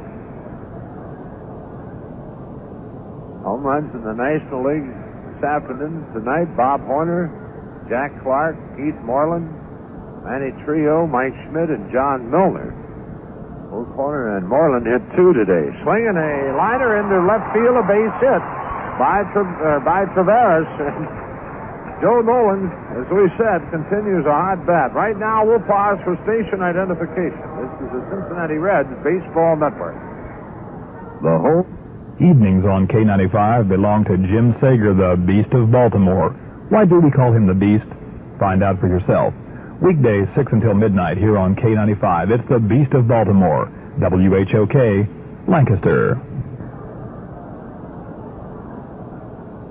All right, there's Ron Oester, and the first pitch to Oester, a called strike. Ron with a sacrifice fly back in the 4th inning that scored Driessen from third base. Ron's 28th RBI of the year, and he walked in the 6th. So Ron 0 for 1 officially. Takes outside, and the count evens 1-1.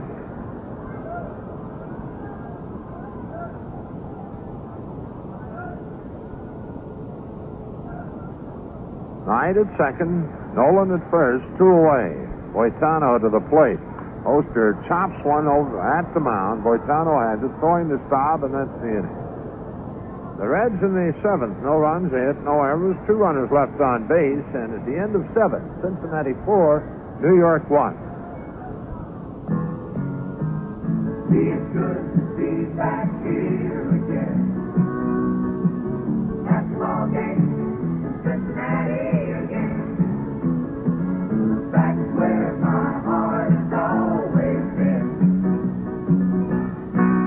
Remember Cincinnati Reds playing baseball again. Baseball is like an old friend. The longer it's part of your life, the more you like it. That's why so many people come out to see the Cincinnati Reds play. It feels good. The Marathon Oil Company loves baseball just like you do. And the Marathon Oil Company is proud to be here with the Cincinnati Reds. Feels good to be back here again. Oh, you know it is. With the Cincinnati Reds playing baseball again. The Cincinnati Reds and the Marathon Oil Company. We got together to do it better. And we did. 70 totals show the Mets a run, 3 hits, 1 error. The Reds, 4 runs, 10 hits, and 1 error. For New York, Doug Flynn will lead it off as we go to the 8th inning. And back for the play-by-play, here's Marty. Doug Flynn 0 for 2 tonight, and both times the Lexington, Kentucky native has gone down swinging, and well, it looks like Joe Torre is going to be sending up back-to-back pinch hitters here, and both left-handed batters, Ron Hodges and Mike Cubbage. So Flynn will be lifted for a pinch hitter. We'll see who will be coming to the plate first. In all likelihood, it'll be Hodges, then Cubbage, and then the leadoff batter, Mookie Wilson.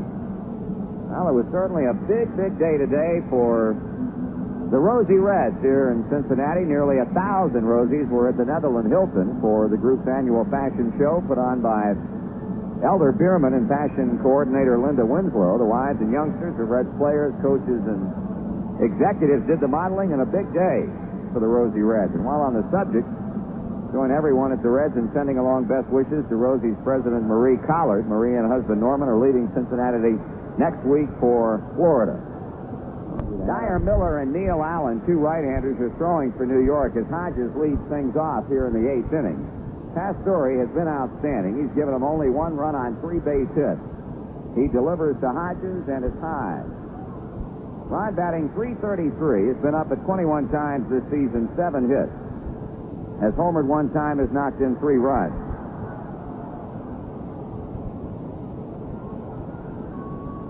That's over for a strike. 25,949 here tonight. 25,949.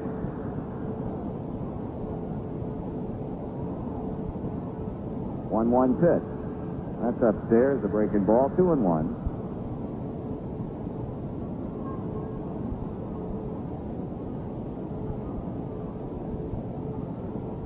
And a complete game effort last night from Mario Soto, giving the Mets only 4 hits tonight. They've had but 3 in the first 7 on Frank Pastore. Here's a bat handle pop foul. It'll be out of play back of third base. Montreal and Atlanta. Their second game is underway. It's Charlie Lee against John Montefusco, and the Expos are out in the first inning, nothing across. After 3, it's the Dodgers and the Cardinals tied up at 2-2. L.A. got 2 in the first, and the Cardinals got to Valenzuela for 2 in the second. Hodges loops one over third down the left field line, foul ball by no more than a foot to a foot and a half. After 1 at Milwaukee, over in the American League, the Brewers won, the Twins nothing.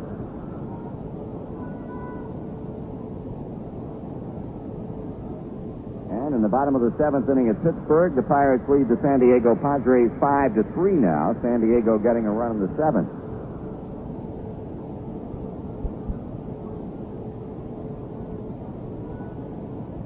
Two balls, 2 strikes, and holding on pinch hitter Hodges with another pinch hitter Cubbage on deck. Swing and a miss. He struck him out. Pastore gets strikeout number 5. And we'll go to work on Cubbage, a 195 batter.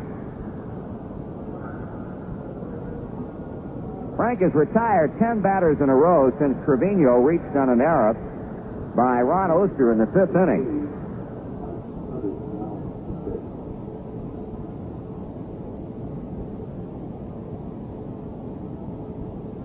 Having struck out Ron Hodges, Frank goes to work now on Mike Cubbage, with the Reds leading 4-1 in the 8th inning. Pitch is in for a strike. Now Lou Gorman, the vice president of baseball operations for the Mets, in town for the series. Frank Cashin, the Mets general manager down in Norfolk, Virginia, looking at a Tidewater club with a couple of fine young pitching prospects, Tim Leary and Charlie Puleo, both pitching and losing last night in a doubleheader loss to Charleston, but he's very probably will be up with a big league club after the 1st of September when rosters can be expanded. 1 ball and 1 strike to count on Cubbage.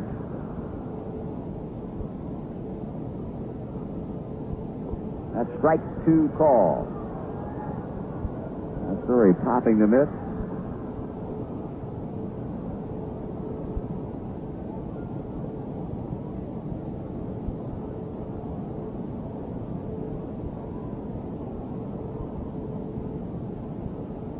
Cubbage back in the batter's box. The Reds outfield straight away. The wind, the pitch, and a bouncer over the mound. Tough play. Charging is Oester and Concepcion. Ron Oester makes the play, but the throw to first is not in time. Dan Driessen digging it out of the dirt on a bounce, and Fred Brocklander calling safe at first. So as Concepcion and Oester crisscrossed out around second base, Ronnie got to the ball, and his momentum carrying him the other way made the throw on a hop to Driessen, and Cubbage gets the infield single.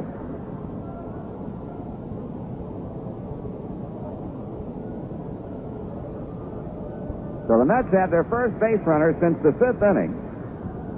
Tommy Hume starts to loosen in the Reds bullpen as Mookie Wilson steps in, and he has 1 base hit tonight, a single in the 3rd and 3 tries.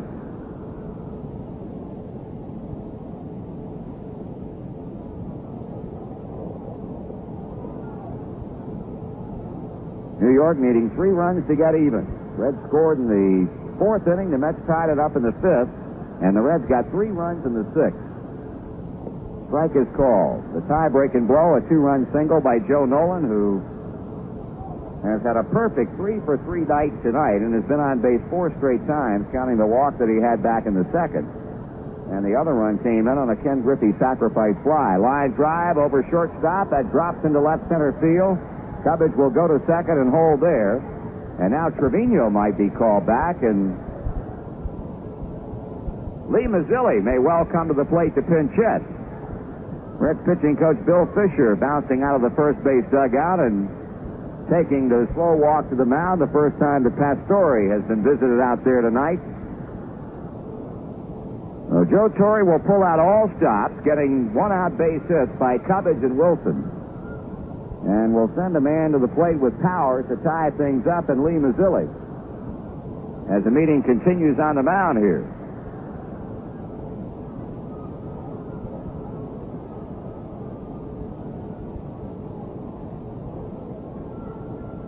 This will be the 4th pinch hitter used by New York. Torre has already used Jorgensen, Hodges, Cubbage, and now Mazzilli. And Mazzilli will be the 3rd pinch hitter here in the 8th inning.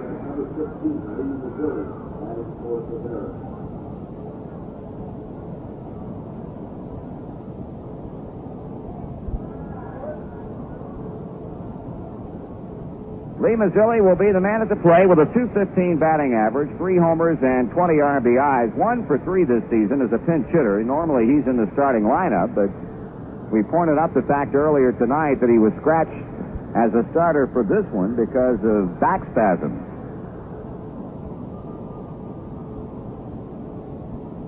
Certainly wouldn't think if you had back spasm you could swing the bat. I was just getting ready to... It's amazing how we at times are able to read each other's minds. That's the medical division of this broadcast. The medical division. I like that. Little something for everybody. Okay, Mazzilli batting left-handed. Pastore in a bit of a jam here. He delivers, and Lee takes a strike. Lee Mazzilli, the heartthrob of thousands in New York. Nice-looking young man.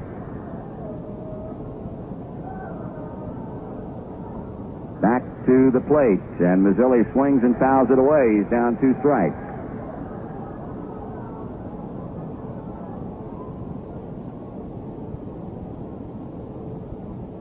Pastore, he's 4 outs away from his 4th victory of the season, and the Reds are 4 outs away from their 5th consecutive win. Started this winning streak Sunday afternoon with a 2-1 win over the Giants. Swept a pair from the Philadelphia Phillies, won last night over the New York Mets. Blowing outside for a ball. 1 ball, 2 strikes. Tommy Hughes staying ready in the Reds bullpen. Dyer, Miller, and Neil Allen, they are the twosome in the Mets bullpen. Mazzilli takes the fastball in on him. Too much so, and it's 2-2.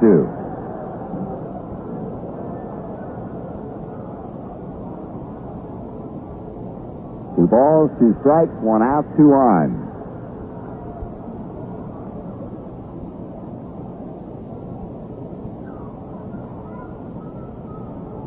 Mazzilli leveling the bat. And now the pitch comes plateward. And he struck him out swinging. Got him with a pitch down and in. Number 6 of the night for the Reds pitcher, and he'll face now third baseman Hubie Brooks. Brooks a single, walked, and a nice play by Danny Driessen in the 6th inning when Brooks hit a ball wide of first. Driessen went over, made the pickup, and had to give Pastore the proper throw to get Brooks who can run, and he did just that.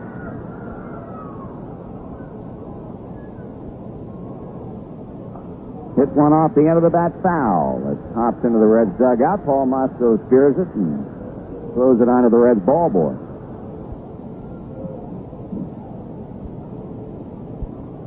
Reds have out hit the Mets 10-5.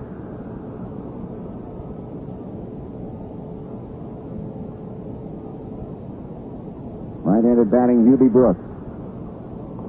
Keeps this one foul well back into the seats off of first base. Strike 2. Ray Knight again having something to say into the mound. And now back up to play a deep third base. New York badly in need of a base hit to try and close a 3-run deficit with a big man Dave Kingman on deck. They like to get Brooks on. Give Kingman a shot. Frank now having problems communicating with Joe Nolan in terms of the sign, so they'll get together in front of the mound to talk about it.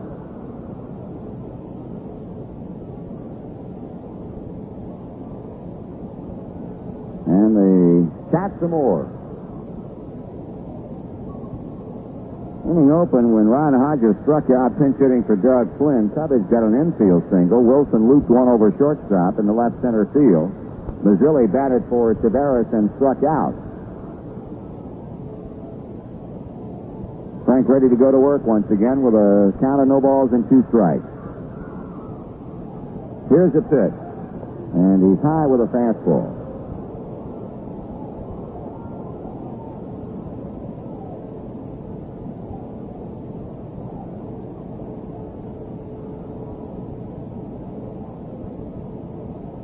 Stretching on the mound, the right-hander kicks and throws, and a slow bounce to third base side. Pastore can't get it. Knight does, but no play anywhere. A full cut by Hubie Brooks. The ball was just wide enough of the mound to get by Pastore, and Knight playing deep came charging in and made the play on the ball, but elected wisely to hang on to it, so the Mets have the bases loaded with 2 down, and their big gun, Dave Kingman, stepping in. 2 infield hits. And a base hit to left center field. Load him up for Kingman.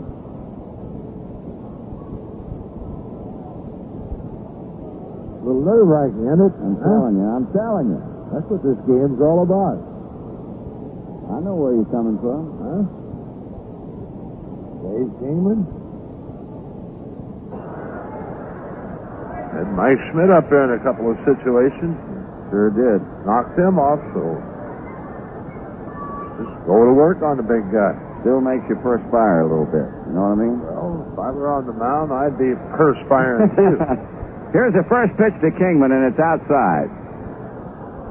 Dave with 2 hits last night, but tonight he's been shut out 3 times to the plate, although he sent Foster back to the wall in the 6th inning to haul down his fly ball. Coverage at third with Wilson at second and Brooks at first. The tying runs are aboard. John McSherry will give Frank Pastore a little bit better target to shoot at as he dusts off the plate.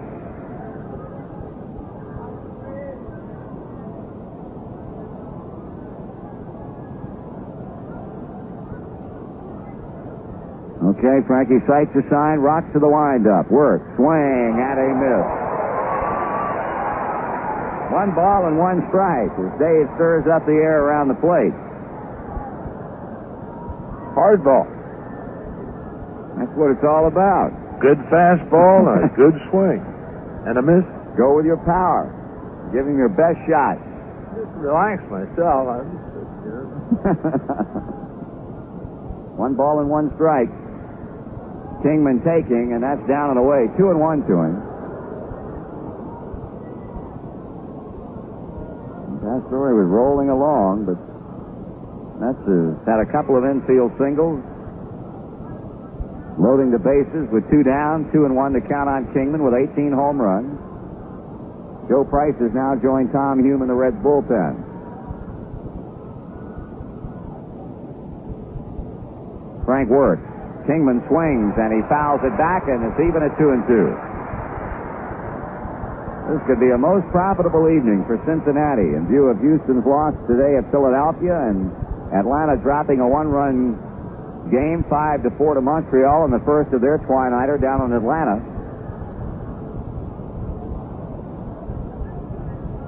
Number 26 waiting at the plate for the 2-2 pitch as runners lead at every base, and here it comes. And here it goes. A drive to deep left field. Foster at the wall. He can't get it. Dave Kingman with a grand slam home run on a 2-2 pitch from Frank Pastore, and the New York Mets have taken a 5-4 lead.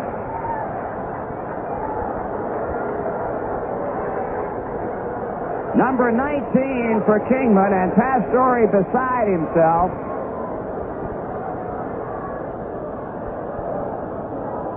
Dave Kingman has lit up that New York Mets dugout with a 2-out grand slam home run here in the 8th inning to give his club a 1-run lead. Marty, it looked like a slider up and out over the plate, and I don't think Dave hit it all that good, but he is so strong that he can break bats and hit them out of ballpark. That ball just getting over the inner fence in left field. In fact, it looked for a moment as if Foster, the way he was positioning himself, might have a play on the ball. As George drifted back, went to the wall, and then the ball just getting over. But Kingman with enough on it to send New York out in front by a run, and you can bet on one thing now, we're going to see Neil Allen in the bottom of the 8th inning. Here's Ellis Valentine. He's 0 for 3. He check swings a looper into right field, a base hit. Valentine takes a turn, heading for second. Here's Ron Oester's throw. It'll not be in time. A double for Valentine to right.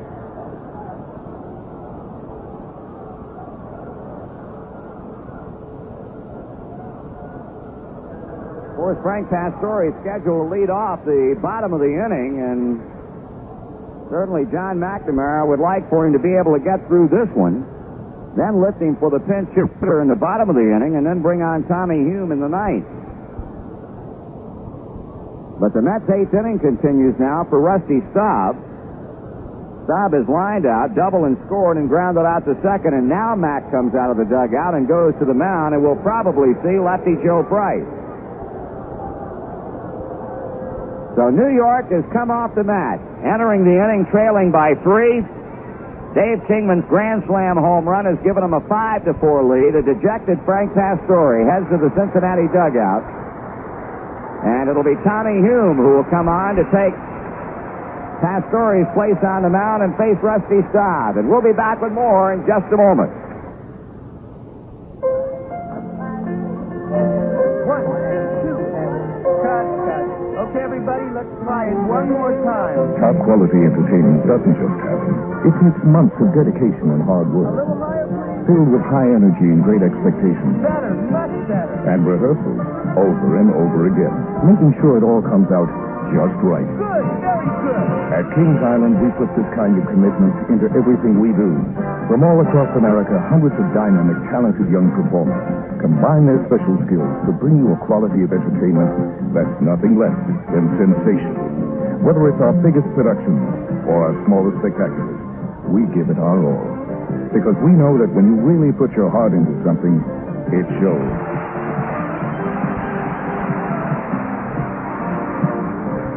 Year after year, every day is opening night at Kings Island.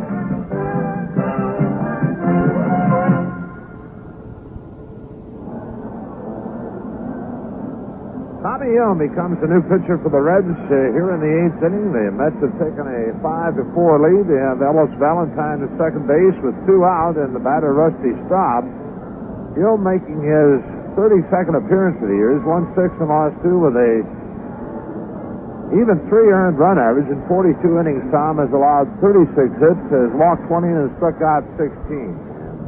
Well, all we can say is we have to come from behind. Rusty Staub steps in. We gave you the hit story on Rusty tonight, 1 for 3. They may well intentionally walk him and then take their chances with catcher Alex Trevino. That's exactly what they're going to do. We certainly want to extend happy birthday wishes to Doug Baer tonight. Had a boatload of birthdays in the last few days. Bruce Bereni and Frank Pastore yesterday, along with Mets catcher John Stearns and Doug, celebrating number 32 tonight for the Reds. Well, Staub getting the intentional walk, and that means that Trevino will become the 9th man to bat in what has been a 4-run New York 8th inning.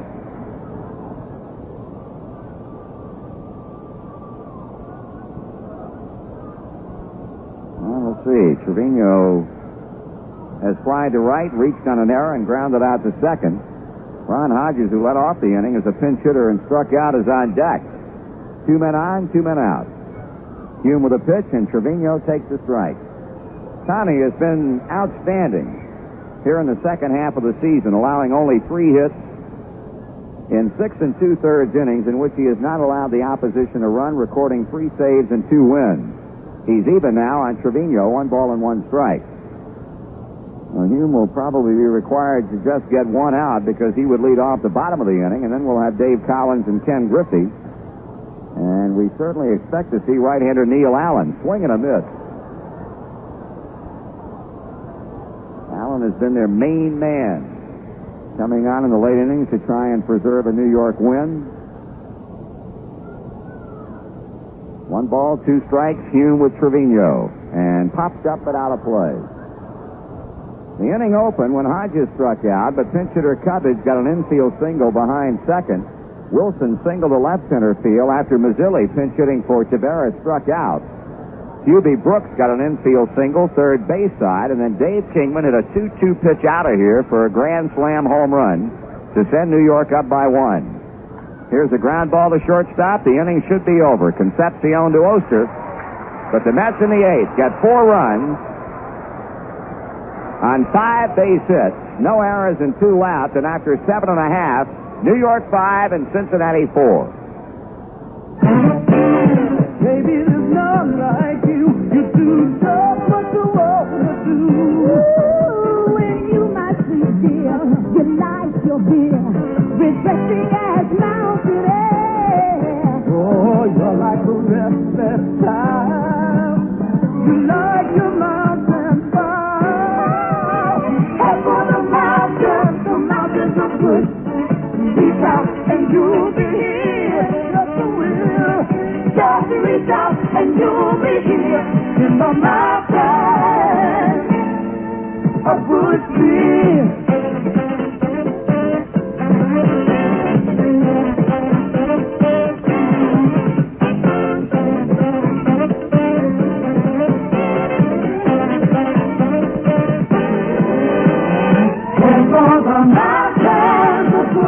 Anheuser-Busch, St. Louis, Missouri.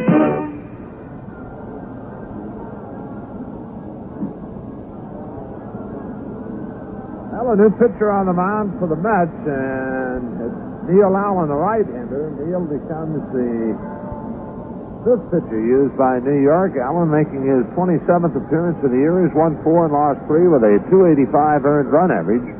In 41 innings, Allen has allowed 31 hits, has walked 15 and struck out 32, and he has 10 saves to his credit. He'll be facing Larry Bittner, who will go to the plate to hit for Tommy Hume, and we need a couple of runs in the worst way, and, well,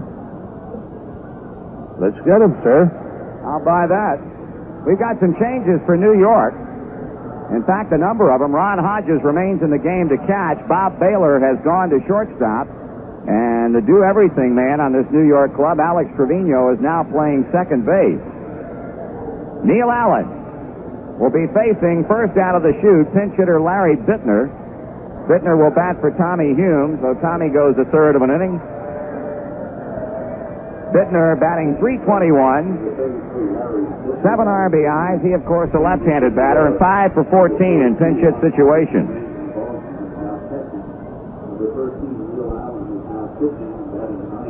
So Trevino at second, Baylor at shortstop, Hodges catching.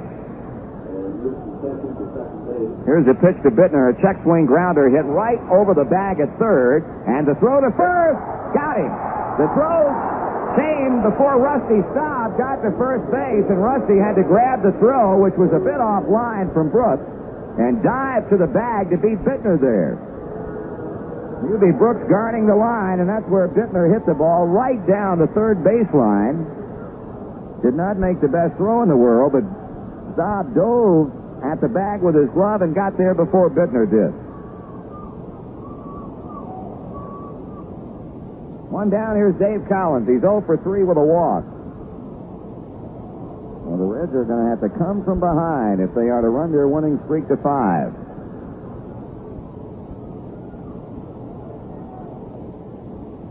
Swung on, hit hard, back up the middle.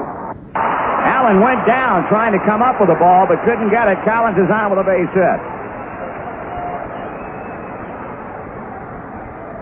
Joe Torre now going out to the mound to see if Neil Allen is all right. Collins hit a smoker back up the middle, and Allen going down. And the trainer for the Mets now going out there along with Torre to make sure that Neil's okay. Marty, I don't know that whether Neil touched the ball as it went through with his bare hand, or when he hit the dirt, he fell on his right hand. But we'll see here. They're going to, I imagine, allow him to throw a few pitches, but we'll just have to wait and see. Right now, we'll pause for station identification on the Cincinnati Reds Baseball Network. Third shift workers, insomniacs, and just generally off-the-wall people certainly won't want to miss Carl the Spaceman Gruber all night long here on K95. Great music and irrational behavior with the Spaceman nights at K95. WHOK, Lancaster. Neil Allen is, in fact, getting an opportunity to throw a few pitches down to Ron Hodges to make sure he's okay. He pronounces himself fit. So Collins is on with a single to center, and the batter will be Ken Griffey. This is the third time this season that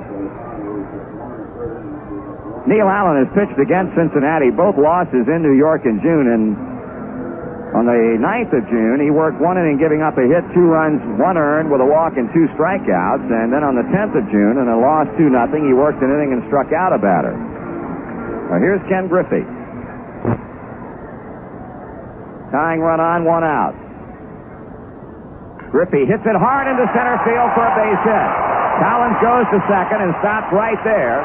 And the Reds have hit 2 bullets back-to-back off Neil Allen for ground singles into center field. That's the third hit tonight for Griffey.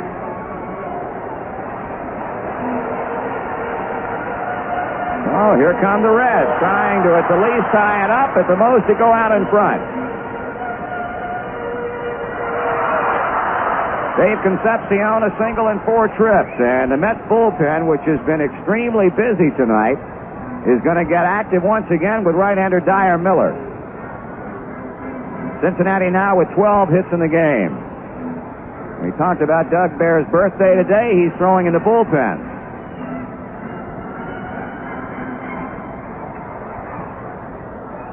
"5-4 New York. A grand slam in the top of this inning by Dave Kingman turned a 3-run deficit into a 1-run lead. And now the Reds are trying to peck knots on the head of relief ace Neil Allen. Davey takes it away for a ball. I tell you, if you were an impartial fan, this would have been some kind of ball game to see tonight. Been a good one. The 1-0 coming. This one fouled up and out of play. Back at first base, it drops well back into the seats. 1-1. The Mets have used Falcone, Marshall, Searage, Boitano, and now Allen. Kingman's grand slam took Marshall off the hook. The Reds have used Pastore, Hume, and probably Bear in the ninth. Davey takes it for a strike, Breaking ball, and he's down 1-2. Foster on deck.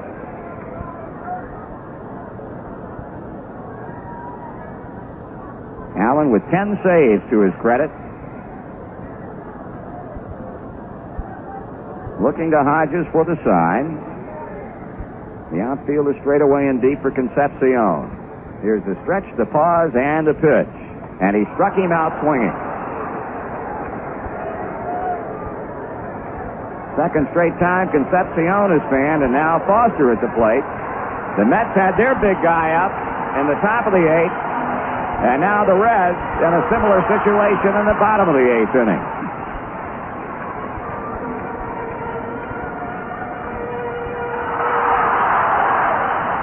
Foster's 0 for 4 tonight, as fly to center, struck out, popped up foul to third, and grounded to third. With 16 home runs, he's now 3 away from the co-leaders in the league, Schmidt and Kingman. Schmidt homering today, and that win over Houston.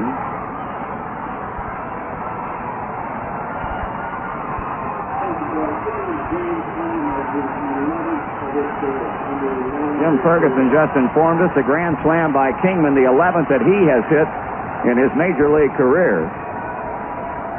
And the noise starting to emanate now from Riverfront Stadium as Foster tries to interrupt Neil Allen's rhythm. He stepped out on him as Neil started to the stretch. He's back in and waiting.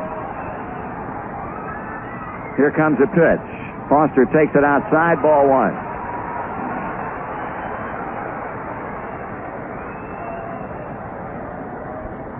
Dodgers have gone out in front of the Cardinals 3-2. That game is in the bottom of the 6th inning.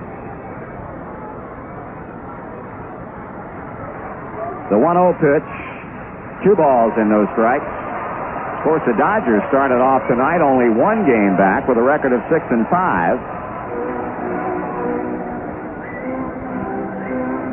You're going to have a bunched up Western Division standing at the end of play today, I'll tell you. 2-0 the count on George Foster. And that's inside, 3 balls and no strikes. First 2 pitches were out away from George. That one was inside, a breaking ball.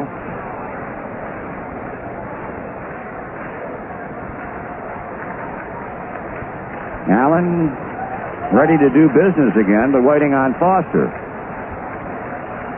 Coming up next, Danny Driessen. Looks like John McSherry, the plate umpire, saying something to George. He drops back into the batter's box, and here comes a 3-0 to the plate. That's ball 4. He walks him on 4 straight.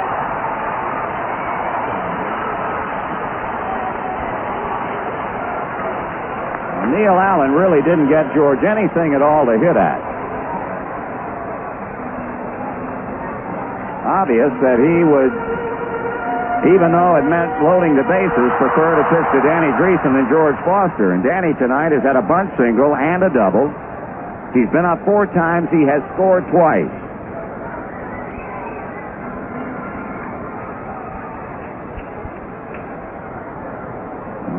Two men out, 3 men on. 1 run down in the last of the 8th inning. Driessen takes it high, a ball.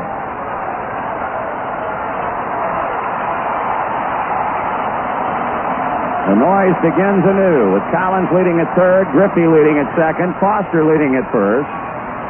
1-0 the count on Danny Driessen. And the pitch. That's ball 2. Ron Hodges calls time and will run out to the mound while Joe Torre instructs pitching coach Rube Walker to do the same thing. And now Walker calling plate umpire John McSherry over, I'm sure just to check on the fact that this would not be the second visit to the mound. And John assured him that no, it won't. The first time you went out there to check on his physical well-being, that doesn't count.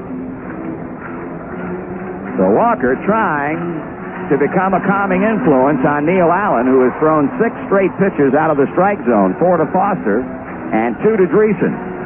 And nowhere to put Danny. The tying runs at third and Collins, a go-ahead run at second and Griffey, and insurance at first and Foster. Rube back to the dugout. Hodges sending out the sign. Allen stretches and pitches. That's ball 3.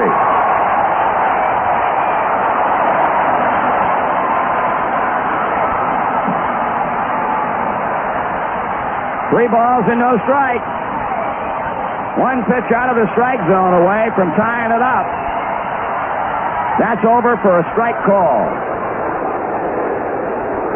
You don't expect Neil Allen to get flustered. He's been around long enough not to get overly rattled, and even though his back was against the wall, he got that pitch over. Here comes a pitch of reckoning right here. He stops and delivers, and that is swung on and missed. Boy, he got that one up into Danny's wheelhouse, and Danny didn't get it. Full count. 3 balls, 2 strikes. Allen looking around, all business, steps back onto the pitching rubber. Driessen waiting for the payoff. The runners will be off. Here it comes, and strike 3 call. Driessen is caught looking with a pitch at the knees, and the Reds come up empty-handed. No runs, 2 hits, no errors, and 3 left. Going to the 9th inning, the Mets lead 5-4. 3 and 2 count, so the Reds still need one to get even. The Mets will send up Ron Hodges to lead it off in the 9th inning, and as Bear completes his warm-ups, we're ready to go, and here's Marty. That'll be... Ron Hodges scheduled that second in the inning. Or no, that's right. Hodges leading it off. Then we'll probably have Bob Baylor batting in the 9th position, and our pitcher Neil Allen batting 9th, and then we'll go back up top for Mookie Wilson.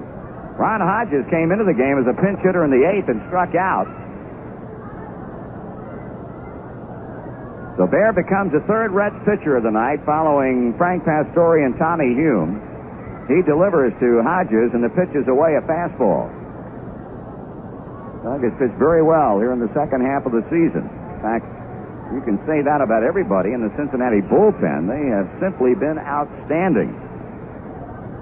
Swung on and hit off the fist on a bounce to Concepcion. Davey has to unload in a hurry, and does, to get him by a half a step at first base.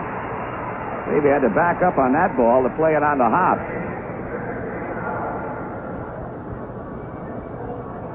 Well, here's Neil Allen with 1 out.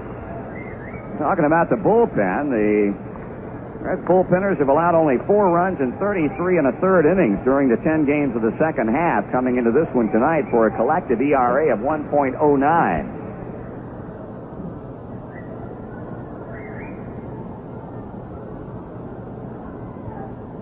Allen up for the 4th time this season.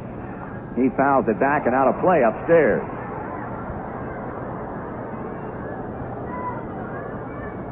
Well, the way things stand right now, the winning pitcher would be Dan Boitano, and the loser would be Frank Pastore. The Reds have one more shot at him, however. Allen checks his swing on a breaking ball, 1-1.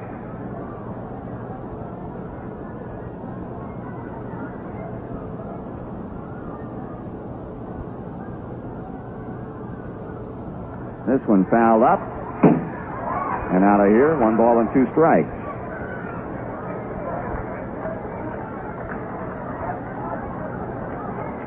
Reds scored first tonight, 1 in the 4th inning. New York tied it in the 5th. The Reds got 3 in the 6th and appeared to have a comfortable lead until Kingman's 11th career grand slam with 2 out in the 8th. There's strike 3 call. Doug got him looking with a fastball. 2 gone, and leadoff batter Mookie Wilson steps in. Wilson is 2 for 4.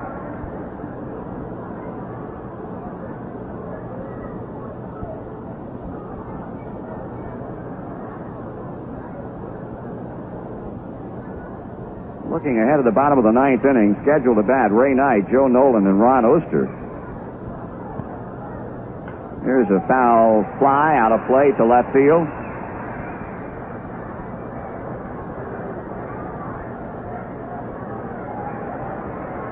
The way the Western Division standings look right now, Atlanta 7-5, Houston 7-5. The Reds 6-4, but need a run or more to avoid a loss in the ninth inning. Here's a swing and a miss on a pitch well down. If the Dodgers win tonight, they'll be 7-5. San Francisco already 7-5. They won this afternoon. So you talk about a crowd in the penthouse, or awfully close to it. That's what we're going to have. High fastball, 1-2.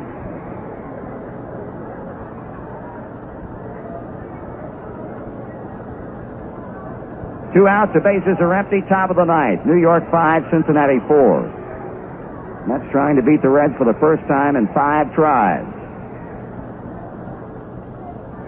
Wilson fouls it off late to left field in the seats.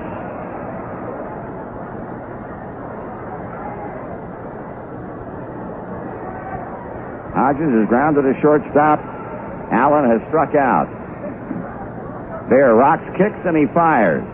And misses down and away. 2-2.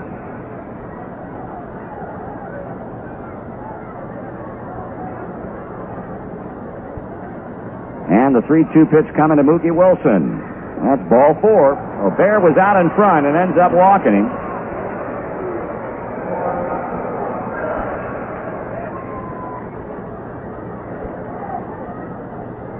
That brings up Bob Baylor. This will be Baylor's first plate appearance. He came in to take over at shortstop in the last half of the 8th inning. Batting .255, the former Baltimore Oriole and Toronto Blue Jay with no homers and 6 RBIs. They pitch out, but Wilson not doing anything. Ball 1.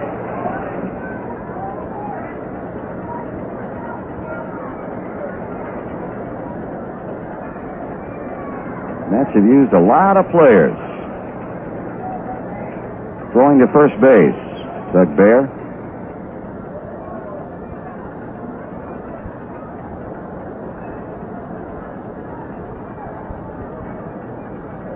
That's in at the knees for a strike, 1-1. Baylor at one time very highly regarded when he was climbing up the ladder in the Baltimore organization, and went to Toronto and is now in the National League here with his New York Mets team.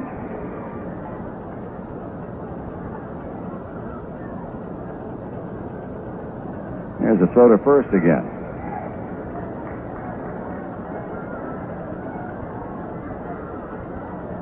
Two outs. Mookie Wilson at first. A 1-1 count. Mets batting in the 9th inning. Bear brings it. The runner goes. Pitch out call for. Nolan throws to second. Not in time. They pitched out and he still stole second base. 17th stolen base of the year for Mookie Wilson. And the Mets, needless to say, would love to be able to get him in before the Reds come to bat. A count of 2 balls and a strike on Baylor.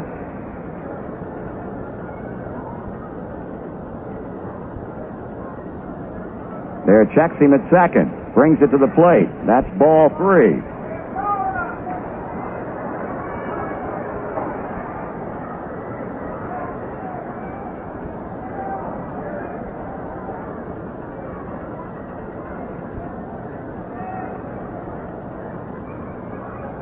Here's a high pop-up off of first base, but that'll be no play for Danny Driessen. It drops behind the Reds' dugout.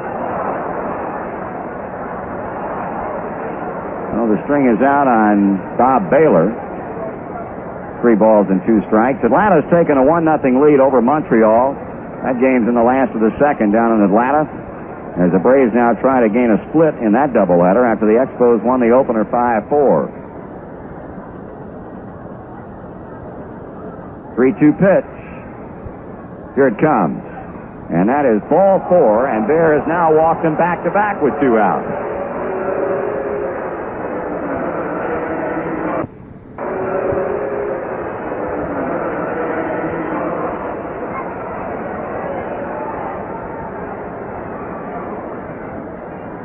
The batter, Hubie Brooks, he's had a couple of hits and 3 times up, has scored a run.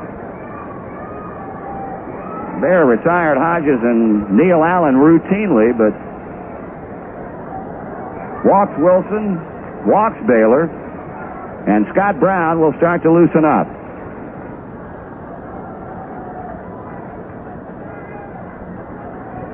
Line drive, base hit into right field. That ball goes all the way to the wall. 1 run will score. They're bringing the next man around to the plate. Here comes a throw from Ronnie Oester, not in time.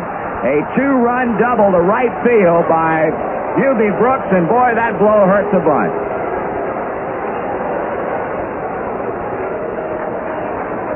New York leading 7-4.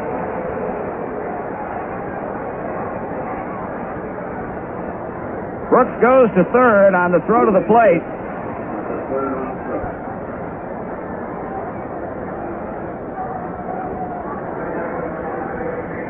And Dave Kingman, who hit the grand slam home run in the 8th inning, is back up there again.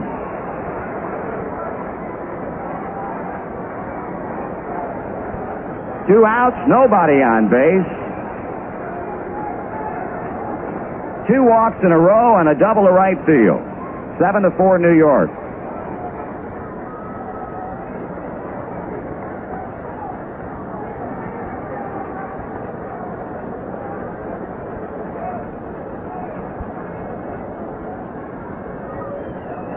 Kingman settles in.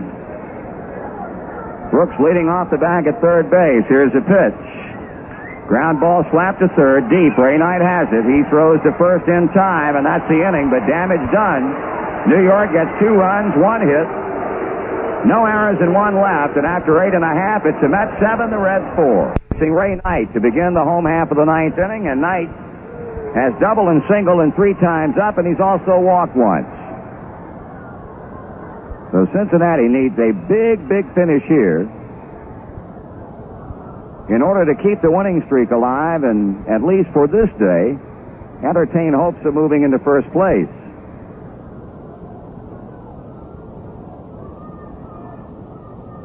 Here's a pitch. And a half-swing foul at the plate. That Dodger-Cardinal game is now in the home 7th inning in St. Louis, with Los Angeles leading by a run 3-2, and they went out in front on a Darrell Thomas home run. While in the last of the 9th, San Diego has rallied to take a 7-6 lead over the Pittsburgh Pirates. 3-0 Atlanta over Montreal after 3 innings of play in game number 2.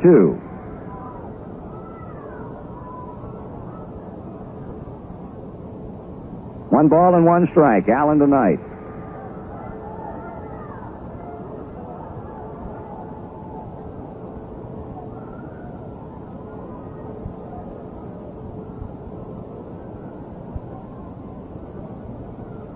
Coming up next will be Joe Nolan, Scotty Brown, throwing in the Cincinnati bullpen. Knight drives one into right field, and it's going to be caught. Going to his knees to pick it off, Ellis Valentine on a hard hit line drive by Ray Knight, and Valentine makes a play on it. Nice play by Ellis Valentine. Here's Joe Nolan. Joe has jumped his batting average to .322 on the strength of a 3-for-3 night. 3 singles, 2 RBIs. He has scored a run. He's 4 for 6 in the series so far. Fouls off the pitch.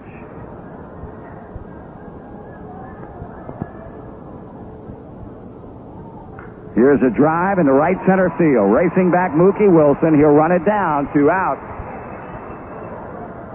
Hey, the Reds have hit 2 balls pretty well here in the 9th inning off Mr. Allen, but both have been caught. Ronnie Oester with 2 outs and nobody on. Ron is 0 for 2 officially, has had a sacrifice fly, and has drawn a base on balls. So the Reds are 1 out away from letting this one get away from them after leading late by 3 runs. New York scores 6 times in their last 2 at-bats. Strike is called. If Oester gets on, Mike Bale will go to the plate.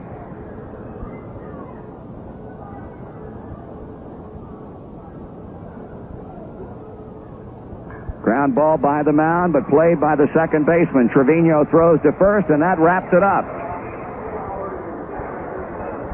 So the New York Mets come from behind, largely due to an 8th inning grand slam home run by Dave Kingman, and go on to defeat the Cincinnati Reds by a final score of 7-4. We'll be back in just a moment.